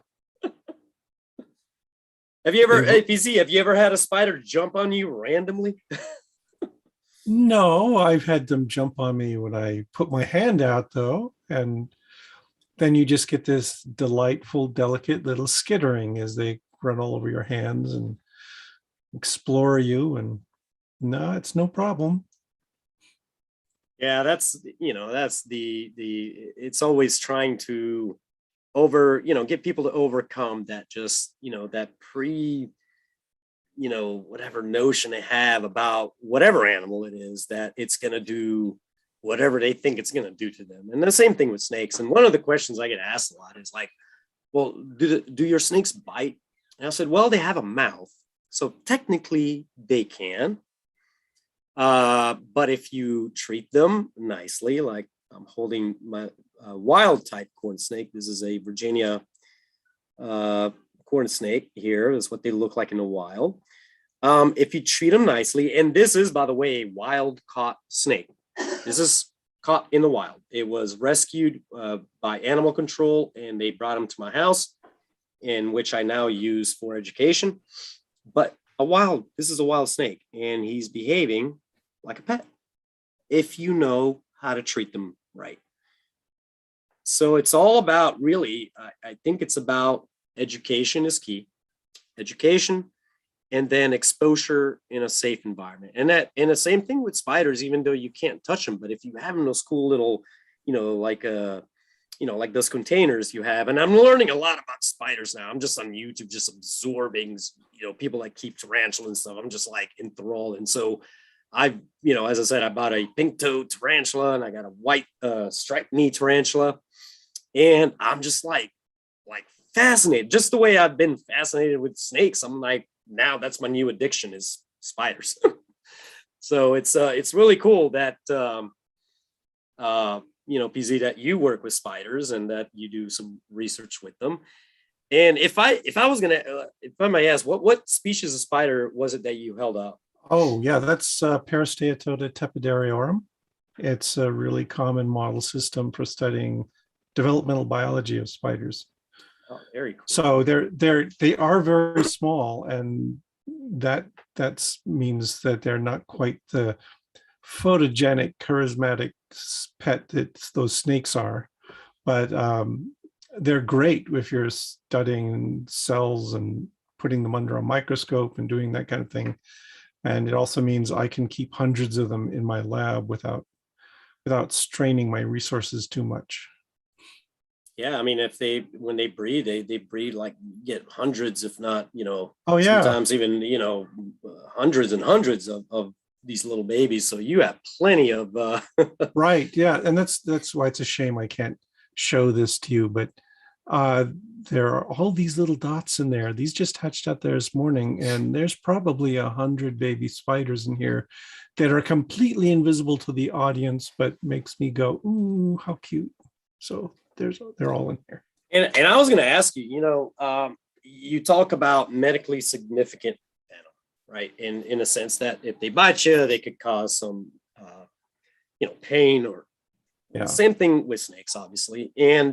But one thing, one of the reasons why I think we should also respect and protect these animals is because there's a lot of both already FDA approved, but also in process and research about the venom being medically significant in the fact that it can save lives, like cure cancer or Alzheimer's, or, there's like all kinds of illnesses and ailments that snake venom is being used or being researched to be used in curing. So, but I'm not I don't know much about spider venom. Is there any interesting research going on there? There is some. It's not as sexy as working on snake venoms, though, so there's not as much of it out there, but there is some. Spider venoms, like snake venoms, are typically a cocktail of enzymes, which makes it hard to tease apart all the different components. The primary component to us is they contain general cytotoxic enzymes. So the primary problem with the snake or spider bite is it causes localized necrosis. It kills a whole bunch of the cells in that neighborhood, which opens up opportunities for all kinds of infections. Yeah. In fact, there haven't been very many deaths from spider bites. Okay, it just doesn't happen very often. The ones that I've read about in the last decade that have occurred are largely because of necrosis, that you get an infection in there. Secondary infections, right? Yep, it's the bacteria that come in that cause all the problems. So yeah, if you get a snake bite, or a spider bite, just rinse it thoroughly, wash it completely, use first aid creams or whatever, and let it heal. And if it starts showing inflammation, then you go to the doctor. So as I said, these guys are medically significant. They cause a syndrome called steatotism. They are closely related to black widows, and it's pretty much the same venom. So if you get bit by a house spider, you go to the doctor and you say, I got bit by steatota. And hopefully they know that that they use black widow. I was going to say, do doctors really know how to treat? Because I know with snakes, a lot of doctors don't know how to treat snake bites correctly. I'm wondering if that's true with spider bites as well. It is true with spider bites too. Yeah. So the primary danger syndrome is, it's like I said, the cytotoxicity, but they also have these subtle effects. They can cause, languor and fatigue and all these other things. And the way you treat that is with an antibody, antivenom. And those are available for black widows, and they work on house spider bites as well. Very cool. I think Erin is trying to desperately join us. Do you want to see if she's connected? Yes. Erin, can you come through?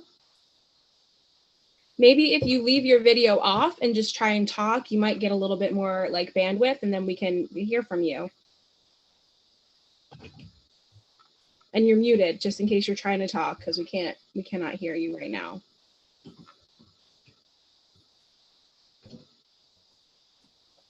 And we'll just watch Larry's snake in the meantime. Yeah. Well, while Aaron is trying to connect, what I'm holding here is a Mexican black king snake.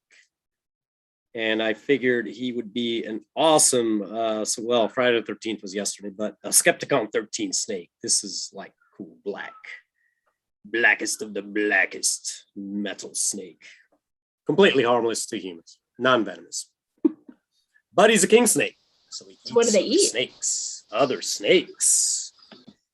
Well, among other things, but they do eat snakes. So I have a question for you. Many years ago, my son had a ball python.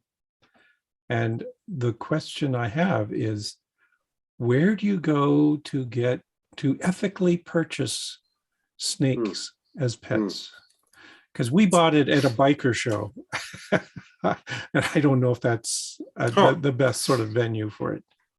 There's a correlation with like tattoos and people with snakes, I guess. But yeah.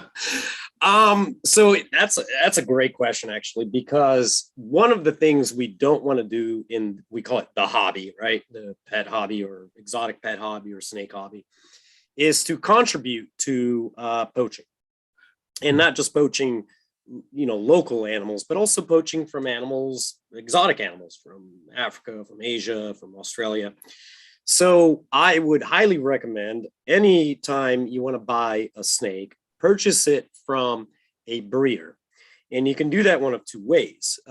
Various states, depending, mostly on the East Coast. I think there might be some on the West Coast, maybe some like Texas and some, but they usually have these what we call exotic pet shows or reptile shows where it's basically, it's kind of like all the vendors get together and breeders, and then they have tables and they display their animals that they bred.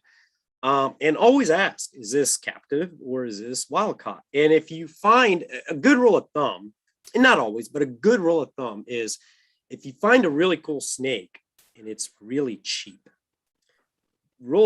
good rule of thumb is that thing was probably wild caught. And and it also, when you buy wild caught animals, they usually don't do very well. They're dehydrated, they're full of parasites. It really requires a lot of vet type, to keep, get them back in a healthy state. So, don't feed into that market. But breeders, a reputable breeder will certainly sell you a quality animal. Now, you might pay a little bit more, but you're also paying for, a healthy, good, healthy animal that will, if you take care of it properly, will last, they live a long time. That's another thing you want to make sure before you decide to buy a snake. Get ready for a, 15 to 20 year at least commitment, depending on species, by the way. But yeah, so I would definitely avoid, maybe biker shows. I don't know, maybe they're, because a lot of bikers are also breeders. Maybe they just, but I would always ask, like, is this a captive bred? Ball pythons generally are all captive bred these days. I don't think they're importing anymore. The market's just flooded with ball pythons. There's so many breeders out there. But if you find like something like a Mexican king snake, for example, right, this could very well easily be captured down in Mexico, smuggled across the border, and then being sold. But you always want to ask whether they're captive bred or and be careful, because sometimes they, well, it's captive born. What that means is they poached the mother was pregnant, had babies, and now they're selling him, oh, it's captive born. But is it captive bred? Mm-hmm. This is not a problem with my kind of spiders, because I just go out to my garage and yeah, they're all over in there. Yeah.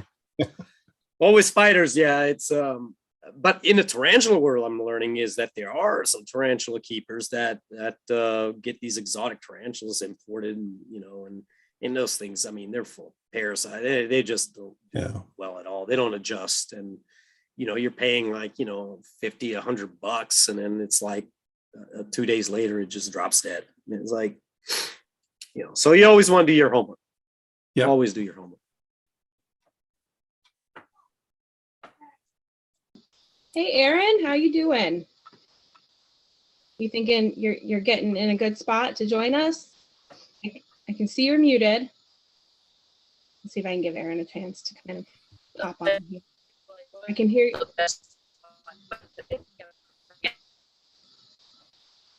you a little bit, but you are breaking up.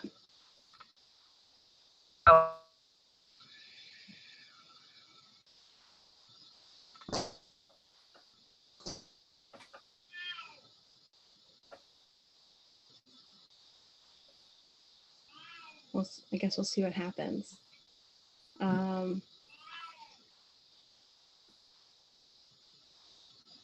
We have more. I know you're talking about ball pythons. That's what I have.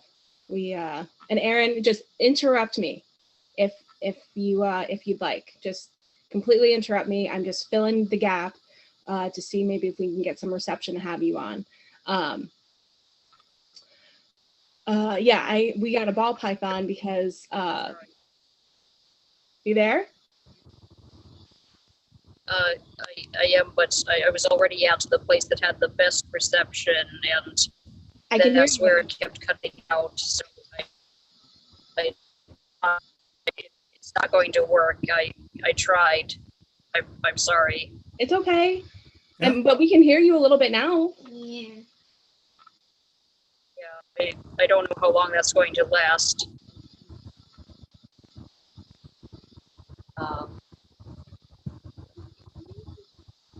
So let's capitalize really quick. So what's your creepy crawly? Tell us about it.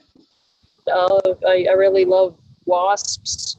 They're a huge, diverse group of more than 100,000 species, and the vast majority of those species are solitary and aren't interested in bothering humans, and they provide all sorts of like ecological services, like preying on pest species such as caterpillars and aphids, and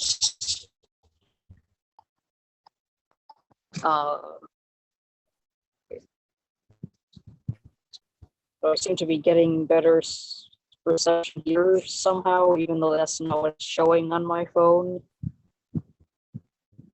That's all right. We'll still hear me? Yeah, we Just can keep hear going. Yeah. you. Yeah, keep going. Yeah, Okay. keep talking about All right. wasps. I'm interested. Okay.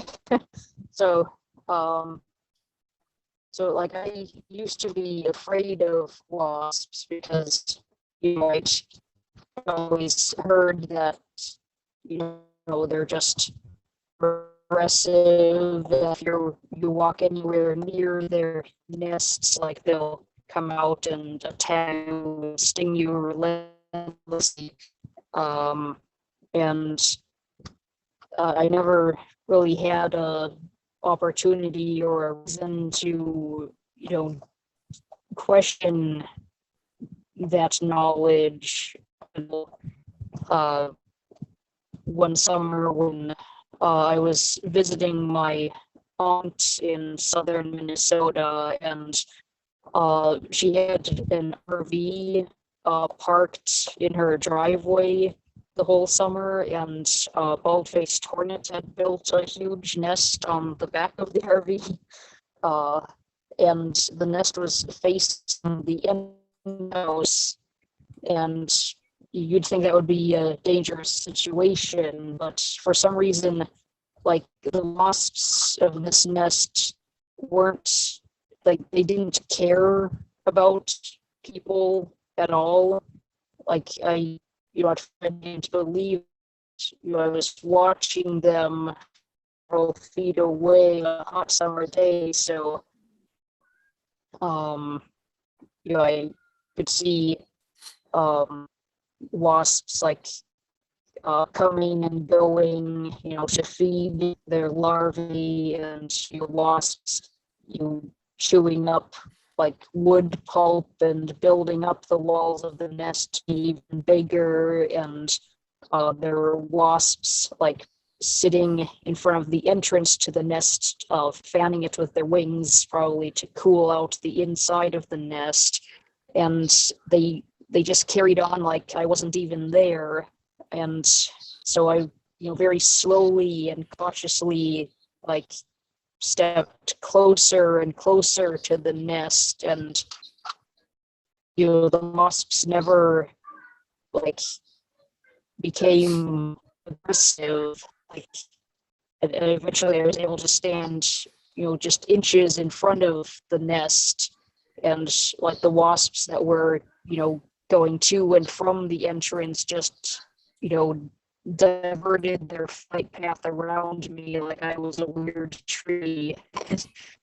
And like, it was a transformative experience for me, because it showed that, like, I was mistaken to assume that, like, all wasps are aggressive. And since then I've learned that wasps and the nests of social wasps can vary in how aggressive they are, or like how much it takes to provoke them to like respond defensively. And like these ones, because they were facing the entrance to my aunt's house, like they were probably used to seeing people coming and going all day long, and so they'd decided that humans weren't a threat. And ever since then, like, I haven't been fearful to be around wasps, and being able to go out in the field and do like insect surveys. Mostly I survey native bee species, and so that involves going in areas where there are a lot of like wildflowers, and those flowers will often be crawling with all sorts of different insects. So not just bees, but flies, beetles, butterflies, true bugs, which they're the order Hemiptera, and they include assassin bugs. That's lots of types of wasps, and like I'm no longer like afraid to be, walking among the flowers and watching the wasps doing their thing.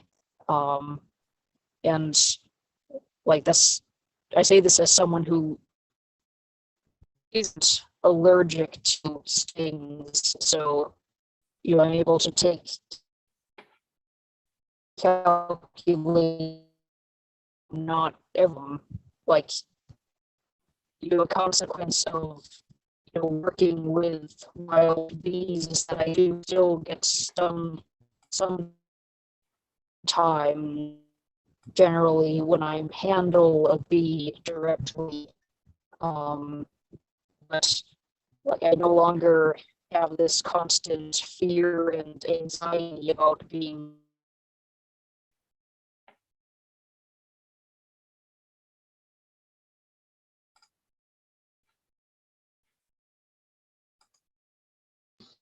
I'm not sure if you're still talking, but we can't hear you anymore. Wait, I think I know. Unfortunately. I think I know what this is. Remember Bonnie's yard? Can you hear? I can hear now. Yes. Okay. So, um,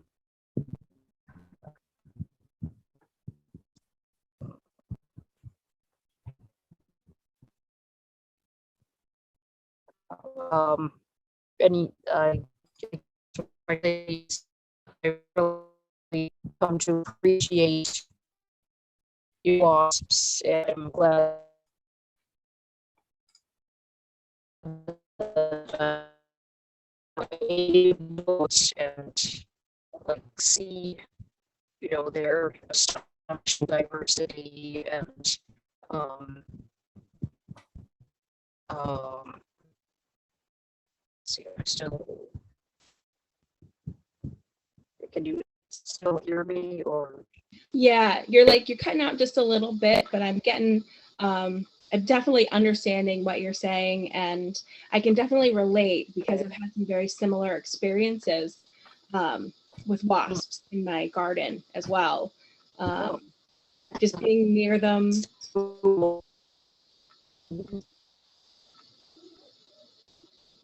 One of the cool things I observe occasionally is that being able to see a spider wasp with a paralyzed spider spider wasp with paralyzed spider, and like and getting to watch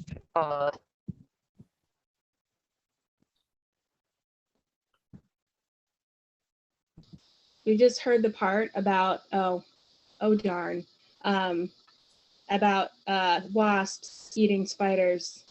Poor PZ, which they do. I've seen them do it. Yeah. Usually it's a little tiny wasps you got to worry about Yep. because they will parasitize the spiders. Yes, But I do greatly appreciate the cicada killers. We got lots of those around here. And the more they get to work, the happier I am. yeah, and the cicada killers. You still there for us, Aaron?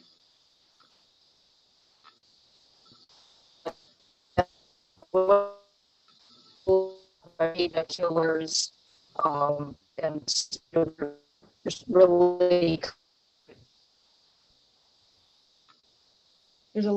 Unfortunately, there's a lot of cutting out. Yeah.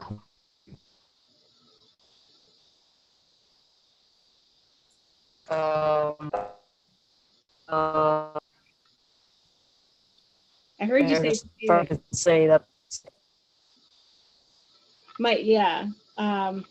the cicada killers. It's easy to be afraid of them because they're so big, but they do not care about you at all. They just want to grab a cicada, drag it back to its hole, and have a nice little picnic in its hole. And I've had the same experience with wasps in my garden. I have lots of flowers, and I've like bumped into the flowers, because I'm like in there. They don't care. They don't care about me. And it's funny because a lot of people think that, and I believe, and I wish we had Aaron here who could like kind of expand on it and tell me. But from what I understand about wasps, from what I've learned, is that typically all of the caterpillars and everything that they catch is for their babies, and they mostly drink nectar. So wasps are really important pollinators. We definitely need them. They're super important. And it's like, do they kill other things? Yeah, but it's just for their little babies that have to. Yeah, the other wasp we have around here that I really like and that gave Charles Darwin the heebie-jeebies is the ichneumon wasps. And those are spectacular when you see them. They look like little alien black machines. They have the long, thin waist, the gigantic ovipositor, and they don't look like they are of this earth. And but what they do is they just park on a tree and they use that ovipositor to drill in, find a larval beetle of some sort that's actually harming the tree and plant eggs in it. So yeah, they look scary, but all power to them. I know exactly what you're talking about. They have those, it looks like needles. They look Yeah. like they're carrying around hypodermic needles, but it's so they can drill into the trees and parasitize larvae, which that's very much a wasp thing to do. Uh-huh. They love to parasitize other animals, but it keeps everything in check, you know, because we can't have too much of any one thing.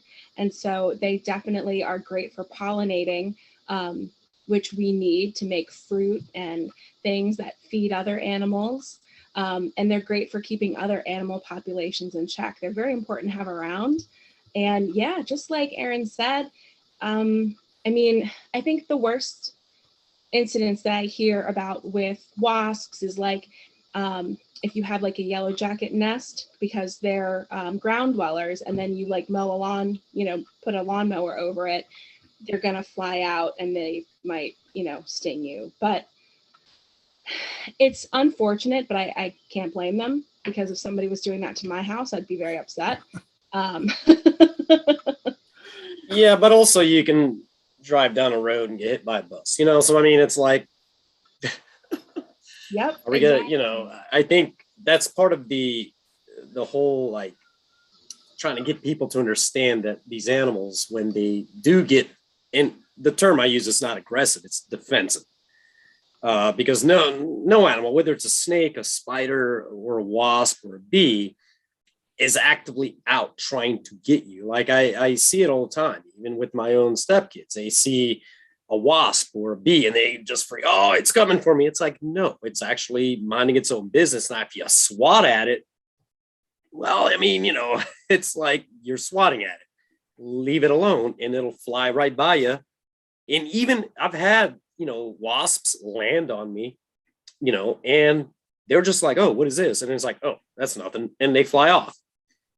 And so I think it's all a matter of, you know, this perspective and this, like, you know, pre-cognitive whatever that's in people's heads about these animals, that they actually are the ones that people are the ones that, you know, create behaviors that cause them. It's like a self-fulfilling prophecy. If you think the wasp is gonna, you know, sting you and you go at it, then yeah, the wasp is gonna sting you. You know, same thing with snakes. If, you know, the joke I always use, which is not always true, but the joke I always use is, you know, before anybody ever gets bit by a snake, it's usually preceded with hold my beer, you know. And it's like, you know, and most people that get bit statistically are people trying to either kill them or they're trying to mess with them some one way or another. That's usually when people get bit, is that, you know, with the wild snake interaction in a negative way, not in a positive way. And that's what happens. And then it just continues to be stuck in your head. Oh yeah, these snakes are evil. They bite. Well, you're also messing with it. Well, we make it about us. We think that they're coming after us. We think that they're, you know, trying to get us. And if you decenter yourself in nature, you realize that very few things actually care that you're there at all. And they really don't want to have anything to do with you. We're not really a direct part of their food chain. And from what I understand, with wasps, with spiders, with snakes, they do not have endless amounts of venom. They don't want to waste it trying to defend themselves against, you know, a lumbering human. They'd much rather use it to feed themselves and get food. So yeah, they don't want to hurt us at all. They don't want to have anything to do with us for the most part. We're coming up on kind of winding down and ending here. And so, PZ, I'd like to give you a chance to, like, what are your takeaways for this talk? Well, that snakes are adorable is one. But I'd like to add another thing, which is that there's another reason why we're often fearful of some of these animals. That things like spiders are considered vermin, and they're often associated with dirt and filth and poor hygiene, which is kind of a turnoff for most of us. So, even these spiders I've got here, you typically find them in sort of abandoned places or places that don't have much traffic, where people aren't cleaning all the time. And I think that's part of where they get that negative connotation, is just, if you see spiders crawling all over the house, they're probably not good housekeepers. Which I admit, because I do have spiders all over the place here, but that's intentional. We want it that way. But aren't they also there like for food? Like if you have other things in your house for them to eat, bugs and stuff, the spiders are there because they're trying to help you out with that.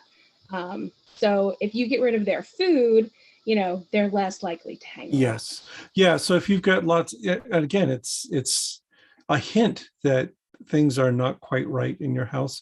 If you've got swarms of silverfish and termites and ants and things like that, that's why the spiders are there. That's why they get that association with vermin and poor hygiene. It's because it's all your fault. That's what I'm going to say. It's all your fault if they're doing that. So how about you, Larry? What are like your key takeaways here for, people trying to warm up to creepy crawlies, or, people who are getting into fandom of snakes? Well, I think big takeaway is to educate yourself, learn about them. Go to a reptile show, and by the way, at reptile shows now, people are selling spiders and all kinds of other insects, and just educate yourself and understand that normality is not always what you consider normal, or it is not always what you are used to. Sometimes you have to kind of take that leap and try to experiment with some other things, and you'll find a whole other world out there of beauty, and you just need to open your mind to it. That's all. And try to have a healthy respect for all these animals, and just get educated. Awesome. That's great. And I can definitely agree with that. Education is huge. The more you learn about these things, they lose the scariness, and you still respect them. You don't want to get bit by anything. You don't want to get hurt, but you understand how they work, and you understand how they're going to react. And then you're prepared. So, if I just want to watch this, if I want to watch this cool spider in a web, I can get my face like right up to it, and it's not going to do anything to me. I can watch it. If I see this cool snake out there, I can watch it. It doesn't care about me. So that's great. And this has been so much fun. I'm sad that, Aaron, we didn't get to hear more about wasps, because wasps are often stigmatized, and they're great animals and important. But I'm so glad that I got to learn about spiders and snakes and tarantulas. I'm always on the lookout to learn more about them. And thank you so much, Skepticon, for having us all on. This has been awesome. And I'm sure, PZ, where can people find you if they have a thirst for spider knowledge? Well, you can go to freethoughtblogs.com and find my blog called Pharyngula, and I occasionally put stuff up there, but there's such an aversion to spiders, I've sort of backed off. So now I'm on Instagram. I have Patreon where I freely throw spiders on there. So, and a YouTube channel. So I'm everywhere. Yeah, easy to find. Awesome. And how about you, Larry? Where do people go if they have to know more about snakes? There's tons and tons on the internet, but if you want to find me, I'm on Instagram as Left of Larry. And if I oftentimes put stuff on Facebook, and that's just Larry M on Facebook. But if you want to learn about Virginia native species specifically, which is one of the best herpetological websites, is vaherpsociety.com. And it's a fantastic resource for all things native to Virginia. And I highly recommend that site. Pictures, descriptions, all kinds of cool stuff. Awesome. Thank you so much again. Thank you everyone for joining us. Thanks Skepticon for putting this together and having us on. Have a good afternoon. See ya. Thank you.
The stream is broken. It just went live. It went live and then it stopped.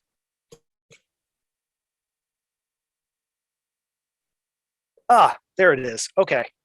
It is now being live streamed. I'm sorry for the false start. Go right ahead, Steph. Hi, everybody. Welcome to the Statistics Don't Lie panel. That title comes with an asterisk, which is most of what we will be talking about today. You'll notice that it mentioned COVID. I want to make it absolutely clear before we start that nobody on this panel is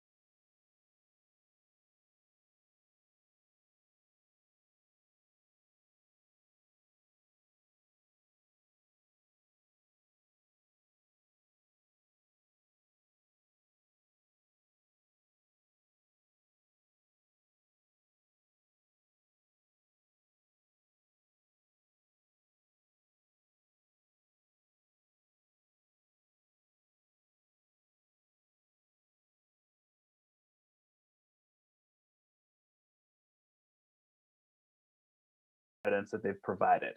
My background, my PhD is in epidemiology and biostatistics.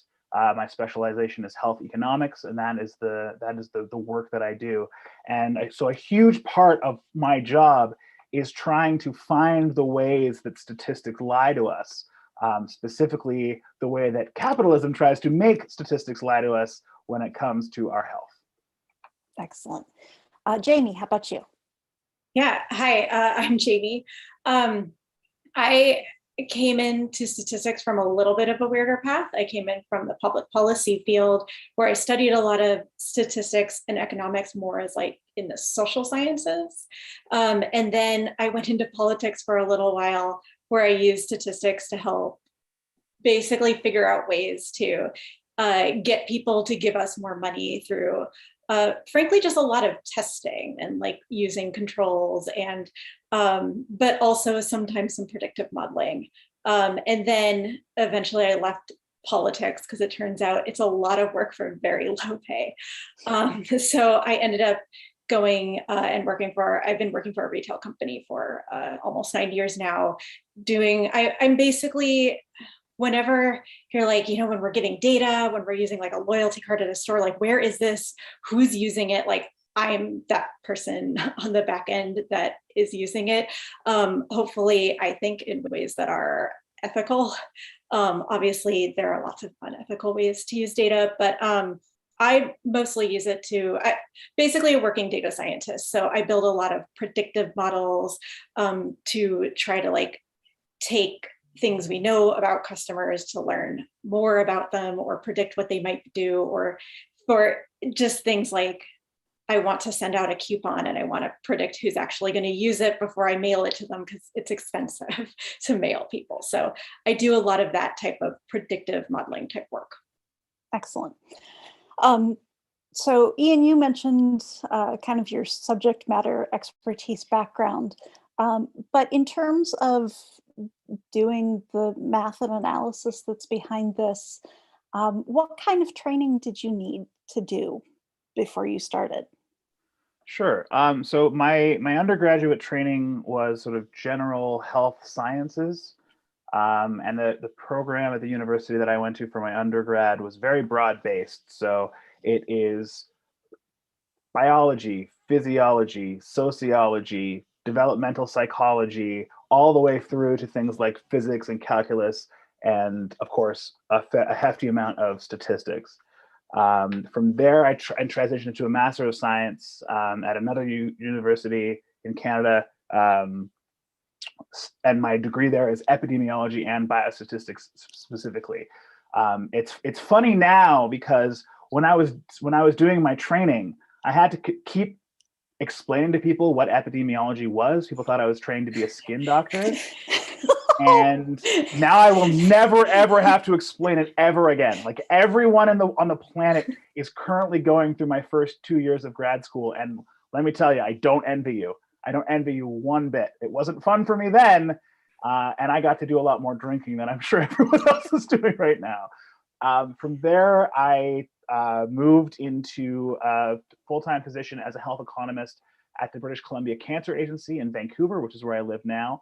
And a lot of that time was spent doing on-the-job practical training on how to use healthcare data. So that when you go to the hospital and they put that information on your chart, and that chart gets digitized, and then that digital information comes to me, and I build, as Jamie does, predictive models to try to understand, well, what would happen if we made this change or that change in the healthcare system in terms of what we fund and what we support.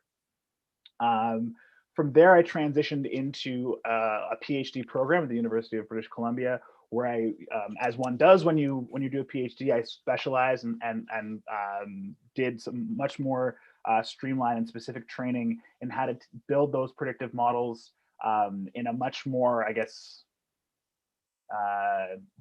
broad-ranging way. The sort of the scope got a lot bigger for my PhD project, and that was, I guess, the last 15 years of my life in about 30 seconds. All right. How about you, Jamie? What kind of background math, statistics, analysis did you have to? Yeah, mine's a little different, definitely. When I was as a kid, I was always really good at math and very bad at doing homework. And math classes had a lot of homework. So I actually didn't do, like, when I was like in high school, I didn't do a lot of the advanced math classes. I couldn't get in them because I wasn't doing all my homework. And so I in the lower math classes, so I couldn't get into the advanced ones, even though I felt I was smart enough for it. I always felt I was really good at math. And then in college, I got a public policy degree, and it really had very little quantitative stuff in it. And that was kind of disappointing to me. So after I graduated, I kind of had like a government job, like a bureaucrat type job. And I actually just was like, I want to learn more math. And I started just taking classes at a local community college, like for fun, because I was bored. So I was just like, I've never learned calculus. I should learn some calculus. And I just started like taking classes.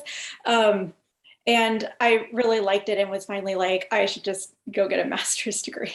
So I ended up getting a master's of public policy. I went to University of Chicago because it was the only program I could find that required people coming to the program to know calculus. I was just like, I don't even understand how you can do public policy work without knowing calculus. So I don't know what the other programs were doing. But then I got there, and it really was like a lot of advanced statistics courses and economics courses. And it was, and a lot of interpreting statistical papers. So I had a lot of classes where a lot of what we were doing was just like reading papers about economic models and figuring out like, what did they do? Like, how did they do it? How do we interpret what this work is? And if anything, that was almost in some ways most helpful to me as just like, pretty much like as a skeptic, like when I'm looking at things online. But yeah, as I mentioned before, I went into politics. I was working for the Obama campaign for a year and doing a lot of just like A/B testing, like let's try sending this email with different subject lines or different things in it and see which one makes the most money. And after a while, I remember reading an article about this new field called data science. And I was like, oh, that sounds interesting. Let me read about this. And as I got halfway through the article, I was like, you know, I think I'm doing this. And then sure enough, after the campaign was over, I went worked for a retail company where I'm still at, as now I have a title that is data scientist. And one thing I had not expected was how much computer science is involved. And especially in the data science field, I work with a lot of people and also just have met a lot of people who are data scientists, but they don't actually necessarily have a real statistics background. Like a lot of them come more from computer science, because the thing is like a lot of these models, these predictive models, like all you have to know is how to write the code to be able to run it. But for me, I've always felt like if you don't understand how that model actually works and what it's doing, then just because you can run it doesn't mean what you're getting out the other side is like right, or if you're really getting what you want from it. So I've definitely come more into data science from the statistics side than from the computer science side. I learn all my coding on the job. Well, that segues very nicely into the next question that I wanted to ask. So over the last year or two, we've seen some people known for being very good at math, Nate Silver most infamously, weigh in on what experts are getting wrong or supposedly wrong. Is that something you can meaningfully do with your training? Jamie, you want to take this one first? I mean, he's been doing this very specifically for the last year or so about COVID decisions. I actually mostly avoid anything Nate Silver says. Not really because of what he's saying, but often the way he says it. But I mean, as somebody who in my work, I'm not really using statistics for super important things. I'm mostly using it to like get people to like use coupons and stuff. I will sometimes weigh in when I see something. I will sometimes like write an article on Skeptic when there's like some study that comes out that's bad, but it's hard because you really have to like dig into what they actually did and like the study or what these experts are saying. And the problem is that often with statistics, sometimes like their method might be good, but that doesn't mean the results are good. And there might be other things happening that you haven't thought about or other things that might be affecting it. Like sometimes it's just like they built something bad or they did something, like they used some bad method, but sometimes they did everything right, but still like the result, is it true? I don't know, like maybe there was something that they missed. So it's difficult, and you can have lots of smart people, both who are saying kind of the correct things, but with statistics, a lot of it is that we don't actually know. It's just like using methods to try to get at the truth, but we can't always like, the truth is kind of always a little bit outside of our grasp, if that makes sense. And how about you, Ian? You're better positioned than most people to look at what other epidemiologists are saying, but say it was more of a question on social sciences and making political decisions and that sort of thing. Would you be qualified to do that because you have that math background? And I don't know that having a particular background in something makes you independently qualified or unqualified to weigh in on something. I mean, Nate Silver, I would say, is probably an exception, is that Nate Silver is not qualified at all. But I think the interesting thing that Nate Silver does, and I think it's mostly destructive, is to point out the ways in which if you have a different way of approaching a statistical problem, a scientific problem, and your stance is, well, they did A and I did B and got a different answer, and therefore A is wrong. What you are doing is collapsing very complicated subjects into tweets. And that is not how science is done. It is certainly not how we find truth. It's a very good way of getting clicks. It's an extremely good way of getting clicks. And what we've learned, particularly over the course of the pandemic, although those of us who have been participating in skeptic circles have known this for a long time, but what we've learned is that you can find a set of facts that will fit a pre-existing opinion of yours, irrespective of what that opinion is. The amount of facts in the world that are retrievable by an individual person has never been larger. It is an absolute flood of facts. That doesn't mean that we have any more information. It doesn't mean that we are better equipped to make decisions. In many ways, I would argue, we are in fact less equipped because of the sheer volume and how convincing you can connect whatever dots you like. And so I think the the challenge before us all right now is to put credentialism in the proper context. I have I have multiple science degrees from, very highly regarded Canadian institutions. I have working knowledge of a lot of these different things. One could convincingly describe me as an expert, and I would immediately caution that person against describing me that way, because what it says on my CV is not necessarily the same thing as whether or not I can actually put weight behind my opinion. And we this is a concept that I'm sure that everyone who's watching this knows quite well. We lean towards consensus. We look for, do several different perspectives around the table triangulate?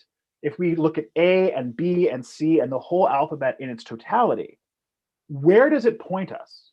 And what are the limitations of how strong the conclusions that we can draw are about what we should do? Of course, the trick is we have to make decisions. We actually have to do things. Academics are wonderful at saying, well, more research is needed, and that's great because it allows us to justify getting more grants. But at some point, and the point, especially in the course of a pandemic, that point comes really soon, and we have to make decisions. And so I think that the key for anyone, whether you're a Nate Silver or whether you're someone who's actually good at what they do, you should really be focused on what does the totality of the evidence say, and what does this new perspective that I'm bringing add to that? What decisions does this say we absolutely should not make? And what decisions does this say maybe we need to tweak and rethink a little bit, but generally speaking, stay on the same path? That's a very difficult thing to do, particularly in an environment where uncertainty is literally killing us. It's very difficult for us to sit with that uncertainty and to say, we're going to make the best decision that we can and hope that it turns out. People really want that certainty, that confidence that this is the right way. But as we've all seen repeatedly examples very recently, the person who is talking the most in the room and who says that they are the best and the most amazing and the most fantastic and that they're huge, that is not often, nor is it usually, the person who you want to listen to. The person with the most certainty is probably the one who wants to do the least amount of talking. Or the researchers that sent out the best press release that was the one that got all the press. Yeah, and it doesn't necessarily mean that it's bad. Just like if two studies disagree, it doesn't mean like one is bad and one is good, one is right and one is wrong. It's just that they both use different methods and came to different answers. And like the world is so complex, there's never going to be some sort of equation that gets 100% of all the things that go into something. So like no one study is ever really going to get at that, but it's more like looking at all of them. If two studies disagree, what exactly did they do? What were the differences in those studies? Those differences of how the studies were done might actually tell us more, like that might actually get us closer to the truth by going, oh, well, this study looked very specifically at this thing, this looked at this other thing, and understanding why they might have gotten to two different answers might actually help us get closer to the real answer that we're looking for. One of the most interesting examples of that phenomenon, Jamie, is when it comes to the early advice around wearing masks. And there was, and I am guilty of this too, there was a peer-reviewed meta-analysis of mask wearing and disease transmission. Meta-analysis, for people who are unfamiliar, is sort of the highest, among the highest of the high tiers of evidence quality. You take randomized control trials, multiple randomized control trials in different populations in different settings, and you use various statistical methods to aggregate the data. So you're not just looking at a single study, you're looking at the totality of the evidence. And this is exactly the kind of thing that we've been talking about. And so the only available meta-analysis at the very beginning of the pandemic that looked, the high quality RCT data said that masks were at best probably about as effective as not wearing a mask, because the hypothesis was that people who are not used to wearing masks will be touching their face and then they will be transferring the droplets, particles, whatever, to surfaces and to other people. And so by constantly adjusting your mask and fussing with it, you would actually be more likely to spread. Whereas if it's aerosolized spread, you'd be less likely to spread. And this was basically the scientific consensus at the beginning of the pandemic.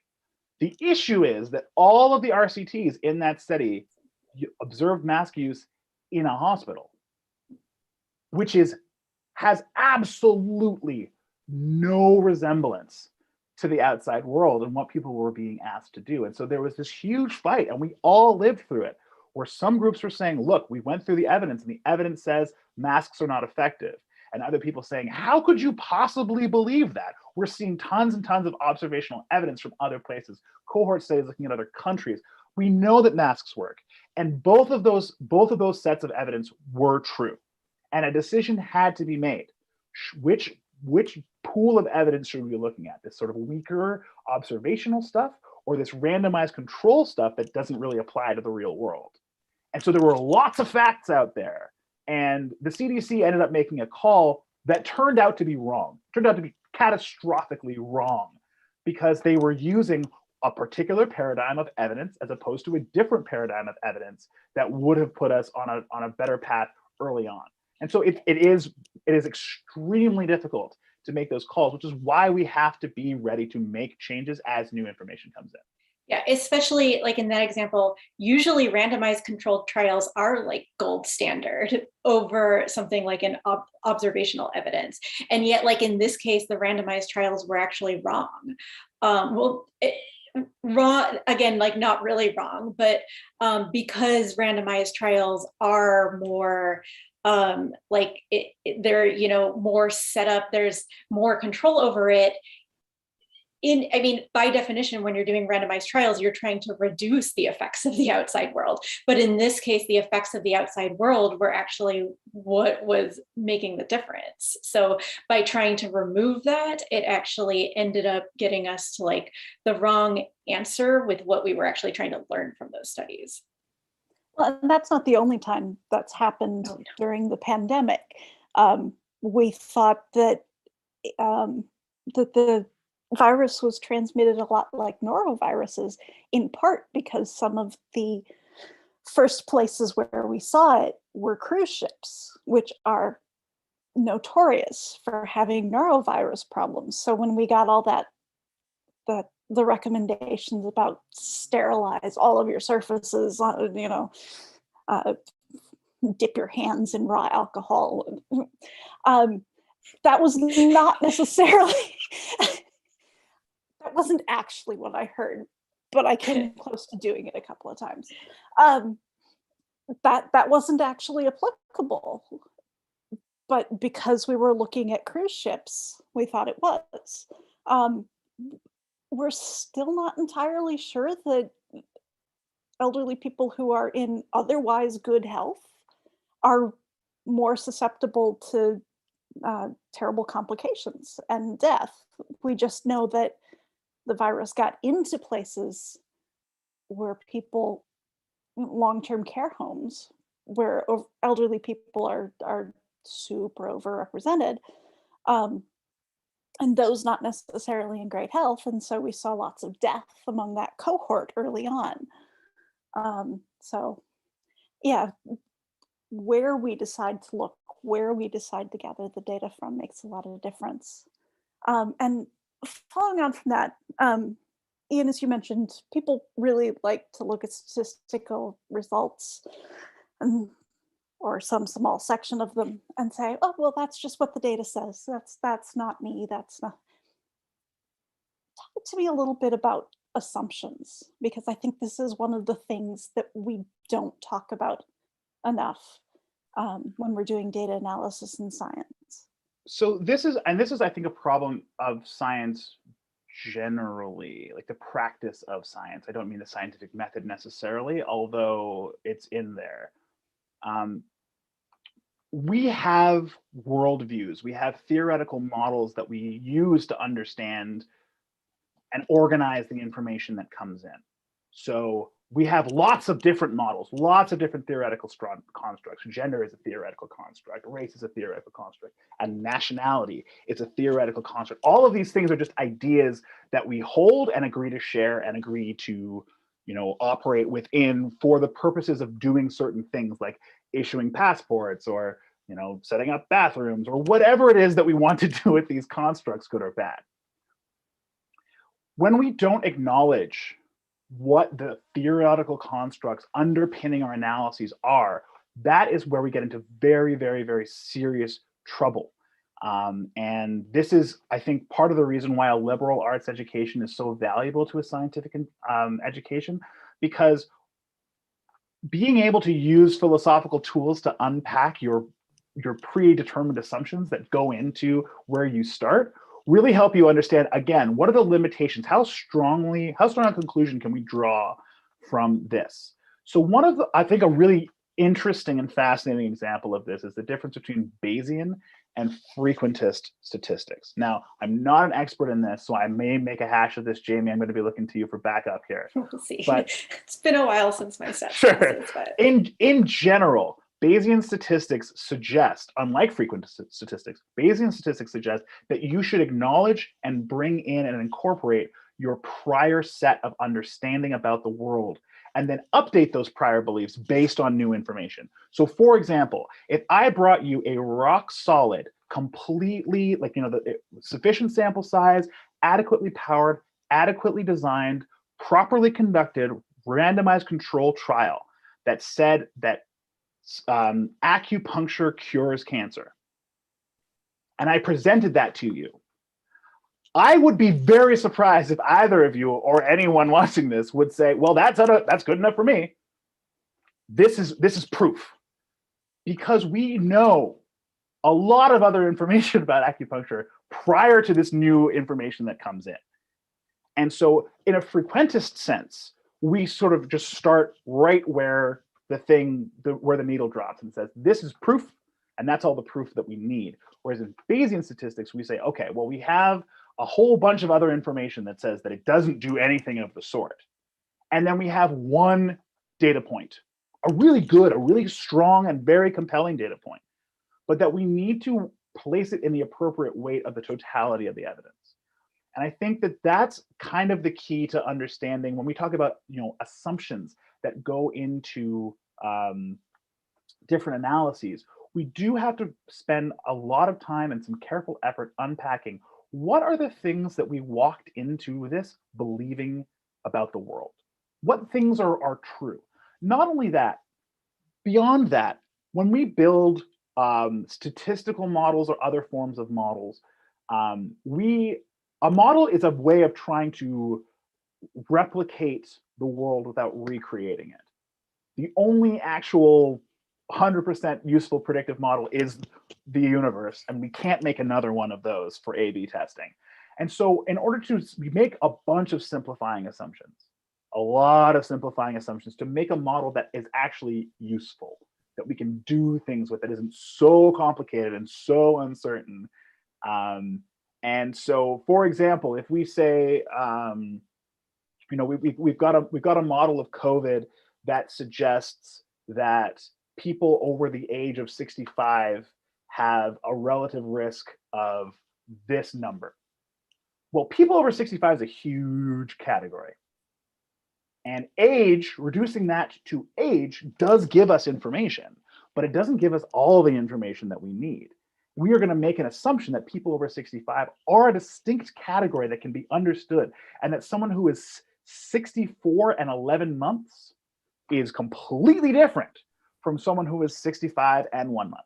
Obviously that's not true, but we need to assume that it is true in order for the model to be useful. And so when we do these kinds of statistical analyses and we don't examine the kinds of assumptions that go in, and we're not transparent about how we communicate those assumptions, to allow other people to look at them and interrogate and say, I don't agree with this assumption, I don't agree with this assumption, I think that this one is contraindicated by the evidence. When we don't go through that transparent process of unpacking our brains and laying it out all on the table, we invite a lot more certainty than is warranted. And so I think that's just a generally good idea for life, is that when you believe something really, really strongly and you want other people to believe it too, you should ask yourself and communicate to others what your mindset is going in and what things you believe are true. Yeah, and I want to add, like, when building one of these models, like the actual running the model is like the last step. You press the button and it runs and then you get the result. All the work that goes into it is the collecting the data, cleaning the data, deciding how you're going to put the data into the model, what it's going to look like, figuring out what to do when you have missing data or like lower quality data. All of those, like, that's where the actual work comes in. And often when you're not the one who did it, like there isn't a lot of transparency. Like in some studies there might be more, but often it's like, it's not always clear how all those decisions were made. But like having transparency into just like, what is the quality of this data? What was done to it? How was it cleaned up? What happened to, like, what was done with missing data? How was, like, I'm always surprised when I read studies that they'll mention there was missing data, but then not actually like what they did with it. Like, or like that kind of thing really affects kind of what comes out the other side. And sometimes like we just don't have high quality data and we still need to try to figure out as much as we can from it anyway. Like it's not always the fault of the researchers. Sometimes that's just all there is like partial data. And they're trying to get something out the other side to help us learn from it, even if it's not perfect. But it just is like, it's just not foolproof. And in many ways, it can be very affected by whatever the actual researcher is doing with that data can very much affect what comes out the other side and what answer you get. So that kind of transparency is super important. And it's important to think about when people are doing these studies, especially when it's like over the past year, everybody needs information so quickly. It seems like a lot of studies have been done much faster than it usually would. I think like there's just a lot of urgency for good reasons. But that can also mean that sometimes all that work on the data, that upfront work, gets cut short. And a lot of times the researchers who come out with the studies first are the ones that maybe cut that short the most. That's an excellent point. So I'd like you two to talk a little bit about some of the limitations of models themselves. For example, I've worked a lot with financial data, and it's rather remarkable how growth, and particularly growth assumptions, are always seen as unlimited somehow. Like there's no point at which this stuff starts capping out. Okay, and we just you draw a straight trend line. And eventually you're like, oh my God, in 15 years, over like 130% of people will be whatever. Yeah, but if you'd like to talk about those kind of limitations, that would be lovely. Hmm. I was gonna say you can start if you want. I don't do a ton of like time series stuff. So a huge part of my job involves what are called decision models. It's sort of the bread and butter kind of work that happens in my field. And these decision models imagine a cohort of patients moving through the healthcare system with some kind of health malady, and we put them in these hypothetical cohorts in different circumstances. We give them different treatments, and those treatments lead to different outcomes. And we try, it's important to be able to take clinical trial data, and let's say that a good solid clinical trial runs for about 5 years. There are some that run longer, there are some that are much shorter, but let's just use that as a benchmark for 5 years. Well, when we make the decision about whether we're going to fund this drug today, we are trying to understand well beyond 5 years, because this has massive implications in terms of the future. And so what we often use are statistical methods to try to extrapolate beyond the actual length of the trial, what is most likely to happen in the future. For those of you who are not familiar with the Kaplan-Meier curve, which is a technique that's used in survival analysis, Kaplan-Meier curve has on the y-axis the percentage of the population who has yet to achieve a particular event. And in cancer, that event is often death. Sometimes it's progression to a more severe form of disease. And then on the x-axis is time. And so everyone starts at full, like, everyone starts with no events. And then over time, as they begin to experience events, you will end up with something that approximates a curve. We can use statistical methods to find what mathematical parametric function can most closely approximate the shape of that curve. There are different statistical functions that suggest different shapes of curves, and you can use different methods to get to get as close to the observed curve as possible, so that we can forecast, well, if it follows this function, if it follows a log normal function, if it follows a Weibull or a Gompertz or whatever, then even though we've only observed up to this point, we can predict with some amount of confidence what's going to happen going into the future. And there is a pair of what we call fit statistics that we use to judge which curve fits the data that we've observed the best. These are called information criterion, and there are two of them. There's AIC and BIC, and we tend to use those close together. So it's a very, very, very common thing in my job for a pharmaceutical company to come to us and say, well, we've done AIC and BIC. We've looked at what's on our curve. We've looked at the observed data. We've fit a mathematical function to it. And based on that fit, we are forecasting that this is going to happen in the future. And then we'll take that information, the predictions, the world that exists in that model, and we will take it to a clinician who has some experience dealing with that condition. And they'll say, there's absolutely no way that that would happen.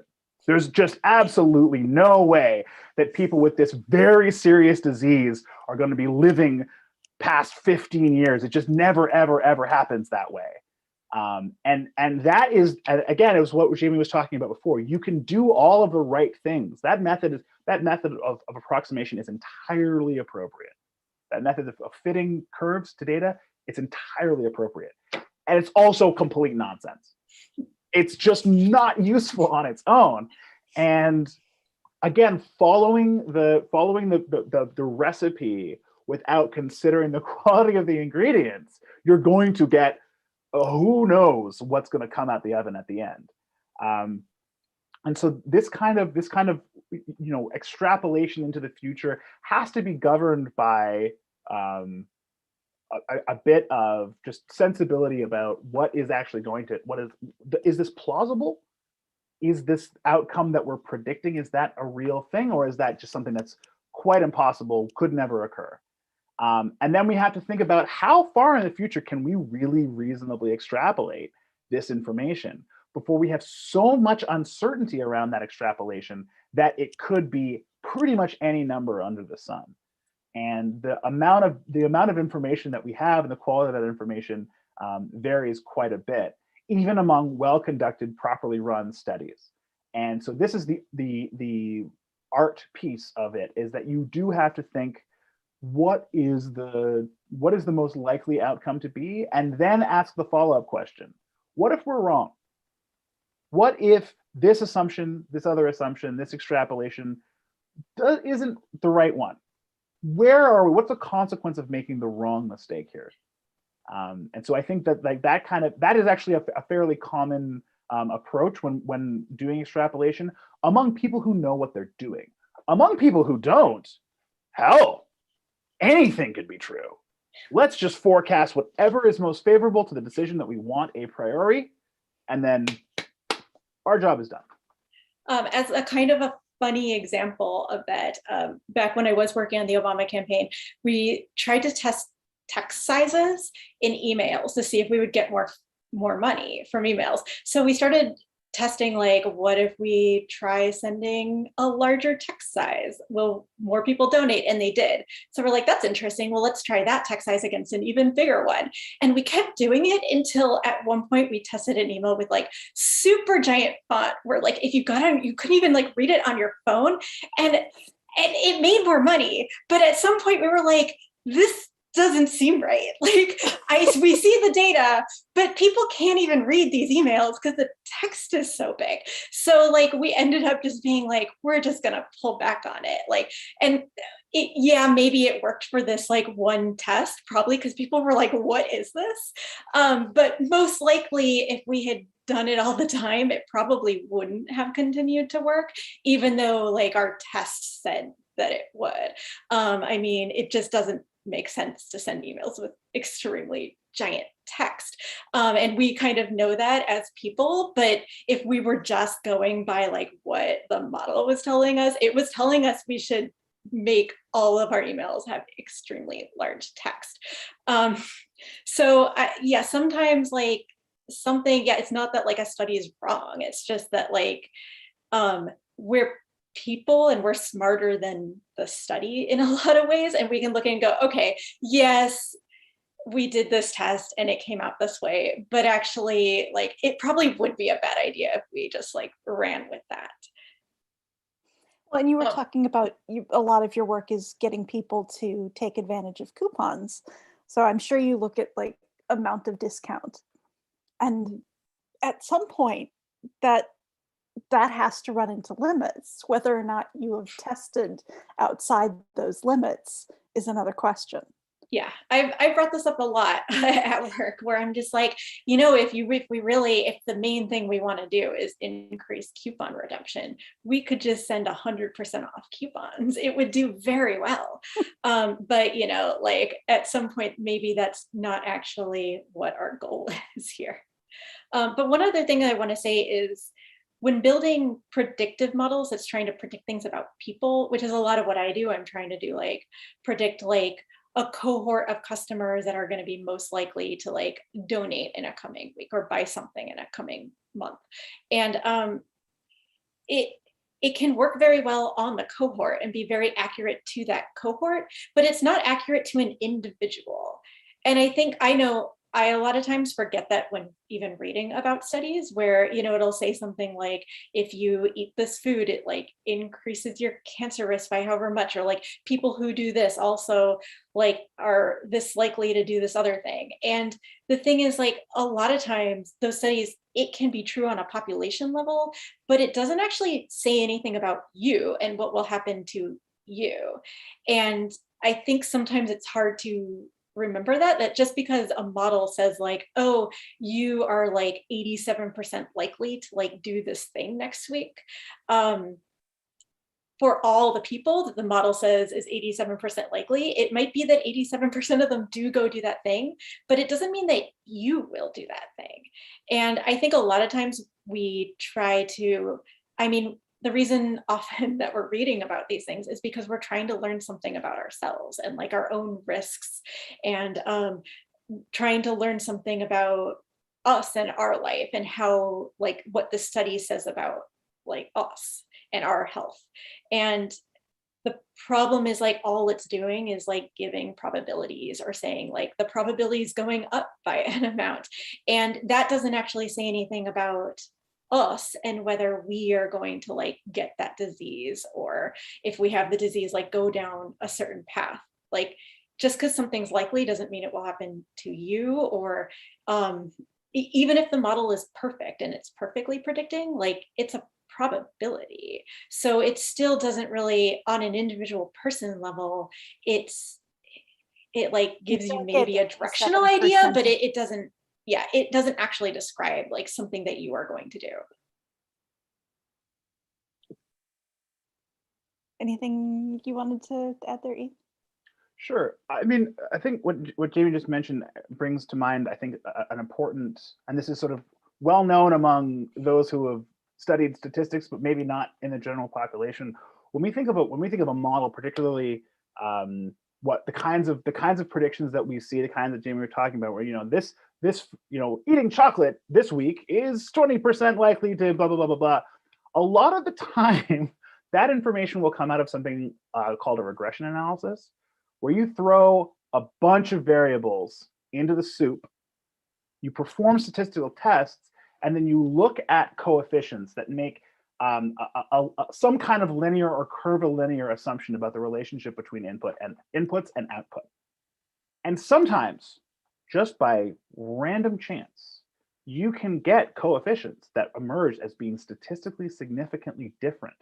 And so it turns out that, yes, if you throw every variable that you have into a model, some of them are going to show an effect that has nothing at all to do with reality and everything to do with what we call statistical artifacts. It is something that it's been created by the process. It is not representative of reality. Proper study design means that you have to use those kinds of theoretical ideas that I was talking about before and have a specific hypothesis in your mind and a mechanism of action that says, what we believe about the world is that this will influence this because we know that this influences that, which influences that, which influences that, which leads us here. And so this is what we call study design. It's how we set up our observations to make sure that when we get an answer, we can rely on that answer. And what we often see, if we do it in the other way, and again, this is that starting with your end in mind and working backwards, or just throwing a bunch of numbers into a computer and then reporting the ones that are most fascinating, is that it is statistically sound, but scientifically wildly inappropriate.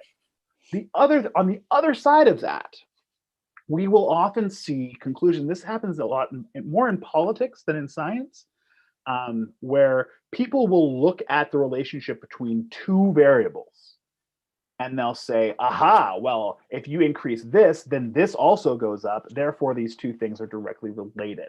So for example, we might look at income as a predictor of which party you're going to vote for.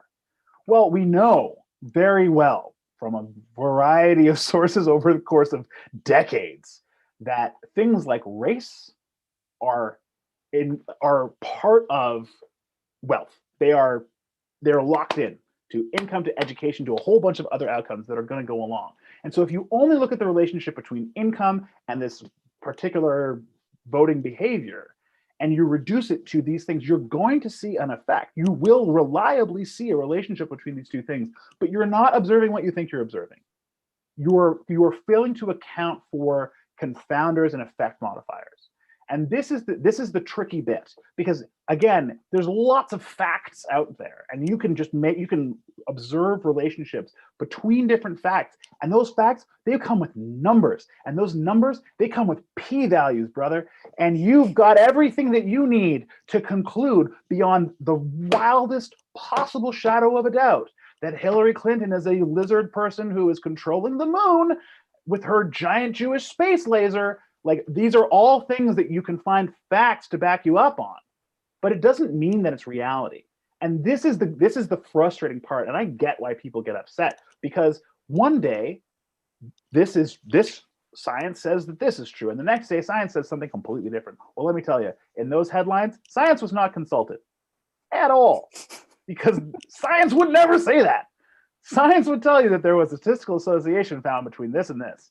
It would never say, this is the new facts of the world.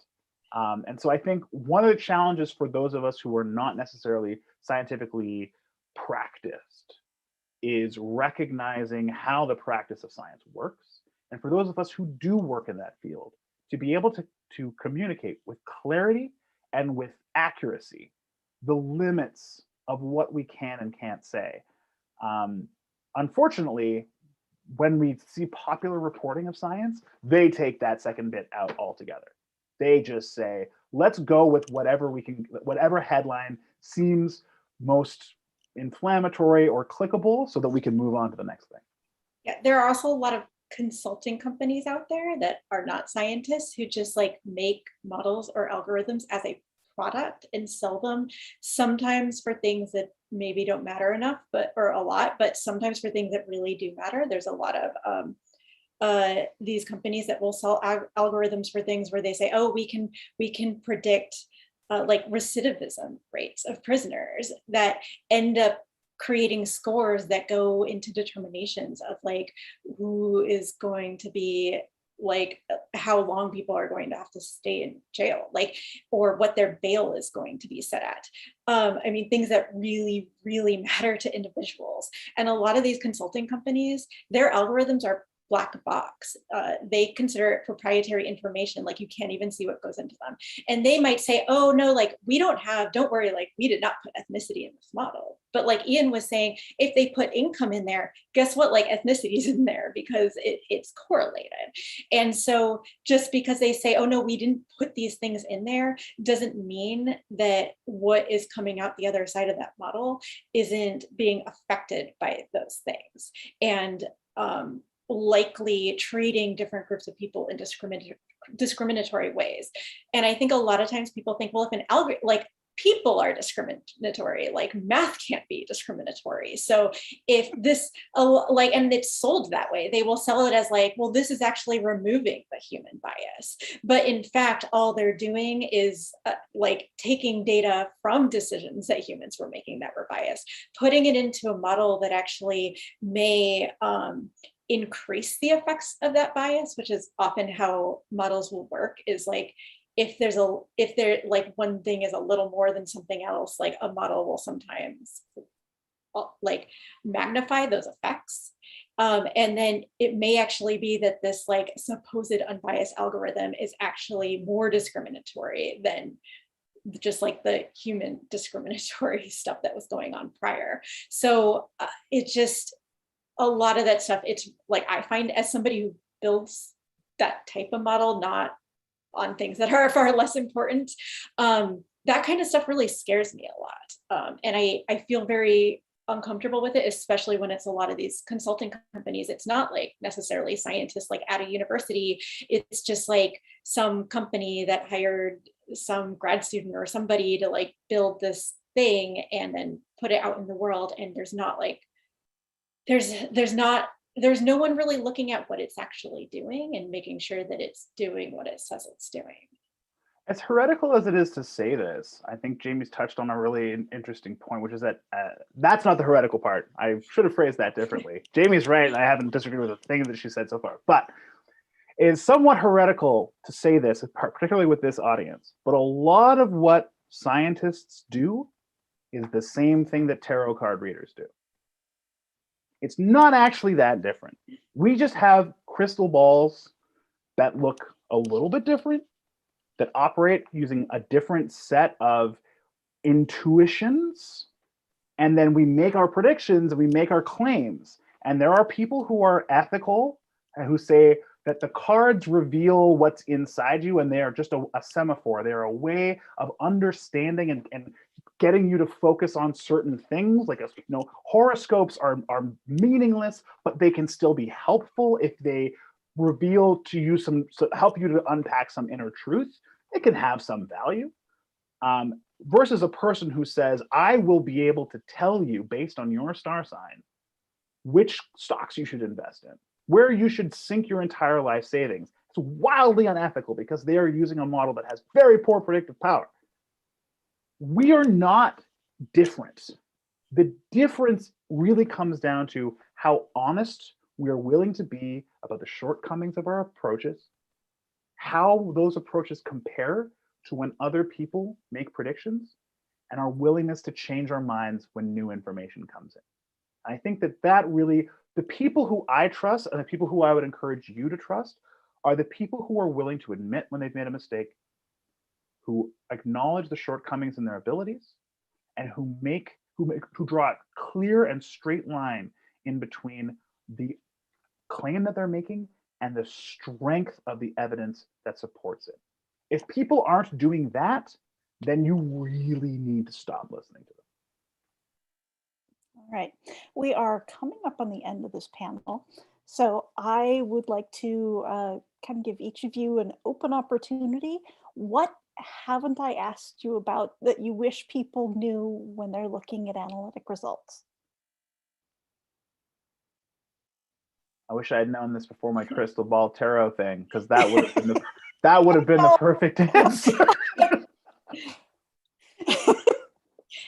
Yeah, I mean, the reason I tried to get that thing about algorithm bias in is because I wanted to make sure that we mentioned that. I can ask it another way. What kind of pet peeves do you have that you haven't brought up in terms of how people present or interpret statistical results? I mean, I think for me, at least in my field, the biggest one is p-values. I think we so for those of you who aren't familiar, a p-value is a number between 0 and 1 that tells us what it approximates the likelihood that a particular observation was observed by chance, just through random error. That is a very a somewhat accurate summary of what a p-value actually measures. And when you get into statistical theory, when you talk to statisticians, they will tell you p-values don't mean what people think they mean. And it's even other scientists, even folks like me, who have been dealing with p-values their whole life. But one of the things that I think is really important to understand when you look at a study and when you appraise a study is that statistical significance is not a particularly good proxy for whether or not something is true. That is not what it measures. And so if you see, particularly when it comes out of a regression analysis, a p-value of this or that, it doesn't necessarily, you're not done. You have not collected all the evidence that you need to make the call. That's just one signal, one indicator that there may in fact be something there. It has to be viewed in the totality. It has to be seen both in the construct in the presence of a good theoretical model, and again, reliability and reproducibility, which is a crisis that the sciences are really going through right now with just a lack of reproducibility, despite great p-values. Yeah, if I have something to end on, I guess it would be that I don't feel like people need to be a statistician to be able to like look at a study and kind of interpret it like, how good do I think this is? A lot of times the things that make the study like stronger or weaker aren't like the model itself that they use, but their whole methodology. And that is something that like anybody can understand, like who was in the study, what kind of test design did they use? Like, did they have a test and control? Did people drop out? Is it observational? Like, was it just like some study done on 10 white college students, you know, like a lot of just like reading about that methodology and then thinking about like, so if they got this result from it, what does it mean? What are the limits of that? Like, you don't actually need to know any math to do any of that. So I think a lot of people get kind of scared to like go like sit down and like read a study. And I just think it's not, I don't think you really need the technical background necessarily to be able to read it and have some idea of like how you can interpret that and how you can interpret the quality of it. And then obviously also there's a lot of smart people out there talking about it, but just because somebody is smart too doesn't mean that they're even right about it. Excellent. I thank you both for taking your time out here and for sharing some of your expertise with us and not pretending that any of that expertise makes us more certain about the world than we are.